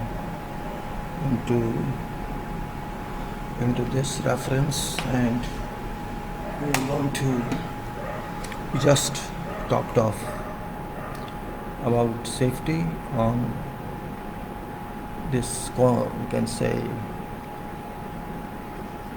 paint application. We've gone through personal safety, that's PP, gloves, mask, eyeglasses, etc. And to avoid skin contact, use a barrier cream shall also be made, which is very important. Safety measures, painting, gloves, masks, eyeglasses, and to avoid skin contact, barrier cream, etc. Data sheet shall be referred to. You have to refer to data sheet, safety data sheet provided by manufacturer. That is for disposal of paint, use after use, and all further information. You can't throw it. You just have chemical and environmental hazard. So material safety data sheet shall be referred to for disposal and all further information. Then access up to top of wall is not easy. You have to make adequate arrangements for workers to reach the top wall. Scaffolding, which shall be approved, tagged, proper net shade shall be used. Wherever required shall be provided. Waist safety belt or harness, life harness, shall be used by every worker working on top or height. Immediate medical care to be provided in case eyes of some persons are affected due to paint splashes entering eyes or due to some other reasons. Proper ventilation must be provided to breathe properly, or forced ventilation, you can say, as we understood. Only competent personnel shall be engaged to carry out operation, and competent inspector visit area every day, every time, to ensure safety measures remain intact, and if snags observed during inspection, be notified to supervisor working, who must immediately act to bring safety measures to an acceptable standard. Storage must be under cover, out of direct sunlight, and protected from extreme temperatures. Then we have many paints manufacturers available, and there are certain points we discuss about, that is glass, galvanized steel external polyurethane, mild steel external polyurethane, concrete surface external polyurethane textured, galvanized steel internal alkyd, galvanized steel internal primed ferrous metal, then plaster and gypsum, wall board and plaster acrylic. After all, we went to systematic analysis of these paint systems, about 7 I think, and then we started their explanation for some building in sketch, administration building, any building, can say whatever building. Then method we talked of, like marking of containers.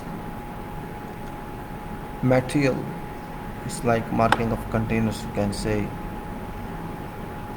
Material shall be delivered in sealed containers, clearly labeled with following information that should be in each container: manufacturer's name, initials or recognized trademark, title and specification number, whether primer or undercoat.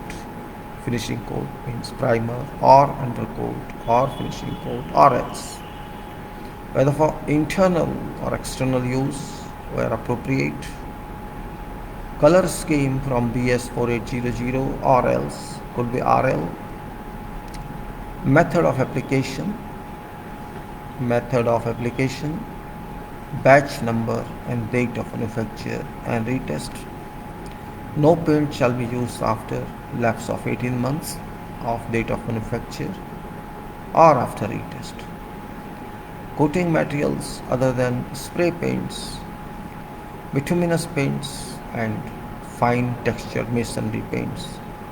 Coating materials other than spray paint, bituminous paints, and fine textured masonry paints shall be packed in container not exceeding 5 liters capacity. Only spray paint, bituminous paints, and fine textured masonry paints can be packed more than 5 liters, otherwise all others not exceeding 5 liters capacity. Mock-up sample of 1 square meter in area is prepared for each type and color of coating material. Then you can see sample material of each paper. Fiber materials is 500 by 500 mm, showing it is pattern. Repeat, replicable shall be submitted. Now part 2 is what materials talk. What talk of materials means preparatory materials. So paint remover, you need paint removers, abrasive papers, blocks, sand blocker, thus cleaning agents, etching solutions, stoppings, knottings, fillers, and other commodities to be of type recommended by manufacturer of coating to be applied. Widespread complying with BS 245 or else. Knotting shall apply with BS 1336 or else. So widespread and knotting both. Stopping and filler for woodwork shall be approved. Proprietary leadless oil-based type recommended for internal or external work as appropriate. Stopping for woodwork to receive a coat finish shall be tinted to match with surrounding works. Filler for plaster or rendering shall be approved proprietary type. Then we get to application sequence, which are sequences like priming, coat, and possible required filler coat, primer, filler coat, intermediate coat, finishing coat, all per approved system according to system say. So mainly 3 coats are there: priming, intermediate, and finishing. Of course, sandwich is filler coat. Then you have to prepare everything. Preparation of survey, preparation of galvanized surfaces, and then you studied preparation of paint generally, application of paint generally. We have to method of coating, this time method of coating, and spray application, and then brush application. So one is spray application and one is brush application. Spray is also very important because all equipment for spray application shall be inspected and approved before paint application begins. Spray guns, hoses, and pumps shall be cleaned before new material is added. Adequate moisture and oil trap be installed between air supply to each application unit. Adequate moisture and oil trap shall be installed each supply to each application unit. Suitable pressure regulators and gauges. Suitable pressure regulators and gauges shall be provided for air supply to application unit. Spray equipment and operating pressures shall comply with manufacturer's recommendations. Coating materials containing heavy pigments that have a tendency to settle shall be kept in suspension during application by power-driven continuous agitator. A spray gun shall be held at right angles to surface and each pass overlap previous one by application approximately 50%. All materials contained herein may be applied by airless spray. And brush application also very simple. This is easier than spray application possibly, I must say, yes. Brushes shall be of style and quality that permit proper application of material. Flat brushes shall not be more than 100 mm wide. No extending handles be used on brushes. Brushing shall be done so that A smooth coat is nearly uniform in thickness as possible. Brushing shall be done so that smooth coat as nearly as uniform in thickness as possible is obtained without any deep or detrimental marks. Paint shall be worked into all corners and crevices. When applying solvent type coating, care shall be taken to prevent lifting of previous coat. And film thickness is very important one. How to get film thickness and coating quality and film thickness, we have seen that. Specified film thickness for coating material shall be strictly observed. It should be checked with an appropriate film thickness gauge. We have seen that. Alcometer. Calibration for thickness range to be checked at least twice a day. Calibration for thickness range has to be checked twice a day. When dry film thickness are less than those specified, additional coats shall be applied to meet requirement. Particular attention be paid to full film thickness on edges. In hot weather conditions, such additional precautions as are necessary shall be taken to ensure that specified dry film thickness on priming or finish coat is obtained. So it should be, say, no pinhole, no voids, no bubbles, no dust, no foreign inclusions and other holidays, and all such defect be repaired. All damages to previous coating shall be repaired. And we know this photographic standards: coating thickness meter, alcometer, mini tractor, wet film thickness comps, hygrometer. Maximum this we went through. Epoxy coating in general we talked of. Painting, we talked of epoxy coating, and then we talked of you can say epoxy coated concrete and under surfaces. And that's very important point. You can say adjacent all these instruments we needed. That is here. This is adhesion tester, DC high voltage detector, one paint inspection gauge, 1 watt check moisture meter. And then we'll get some more here after this probably.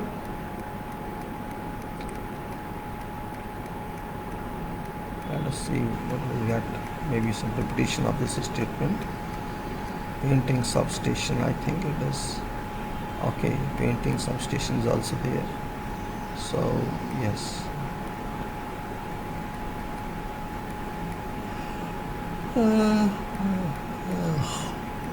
See, there's another case of substation.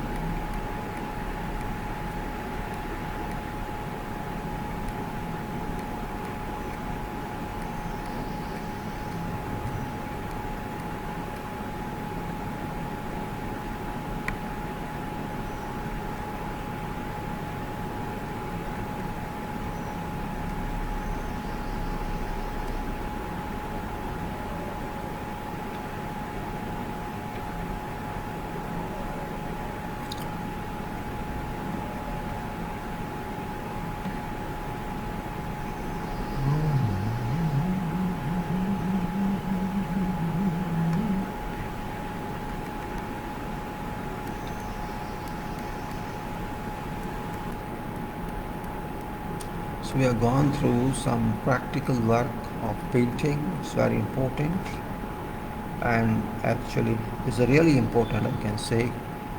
We have gone through this today and yesterday for some common building, and this scope was present of proposed procedures that shall be adopted to apply painting system on above building on various surfaces in line according to specifications and material systems approved. That was purpose of this paint system, and just generally covered most of scopes on painting work. Well, I think painting is very important, though. See, engineers may not take it seriously, but it's important. It protects our surfaces, whatever surfaces we do. It helps something, and painting is though it's decorative work, but protective work as well, internally as well as externally. We provide, after all, systems means material systems, application systems are formed. We have to take care of those. No way we have to, after all, study. We are studying quality. That gives same thing as that one is, quality. We are talking here system of insurance quality as well. Can't say otherwise. No, it's not to that. If you say no to that, means we say no to ourselves. That won't work. That system won't work. So we may say that something is better than nothing. Learning stage by stage, practical activities is much better. Much better. And with this, I think now we should take our time back home, or we'll talk of something else tomorrow about chemical treatment of RCC surfaces. Above ground protection, I'll take up very important item, and material use, whatever material use we'll talk of that item next time. It's really wonderful. Of course, sometimes we use mind technicalities, which is very, very useful. And if you take into that aspect, I understand it works well. I understand systems, I understand making systems, I understand enter into systems. And these are material systems, the material production system, application of these material systems. And ultimately this provide system of production systems.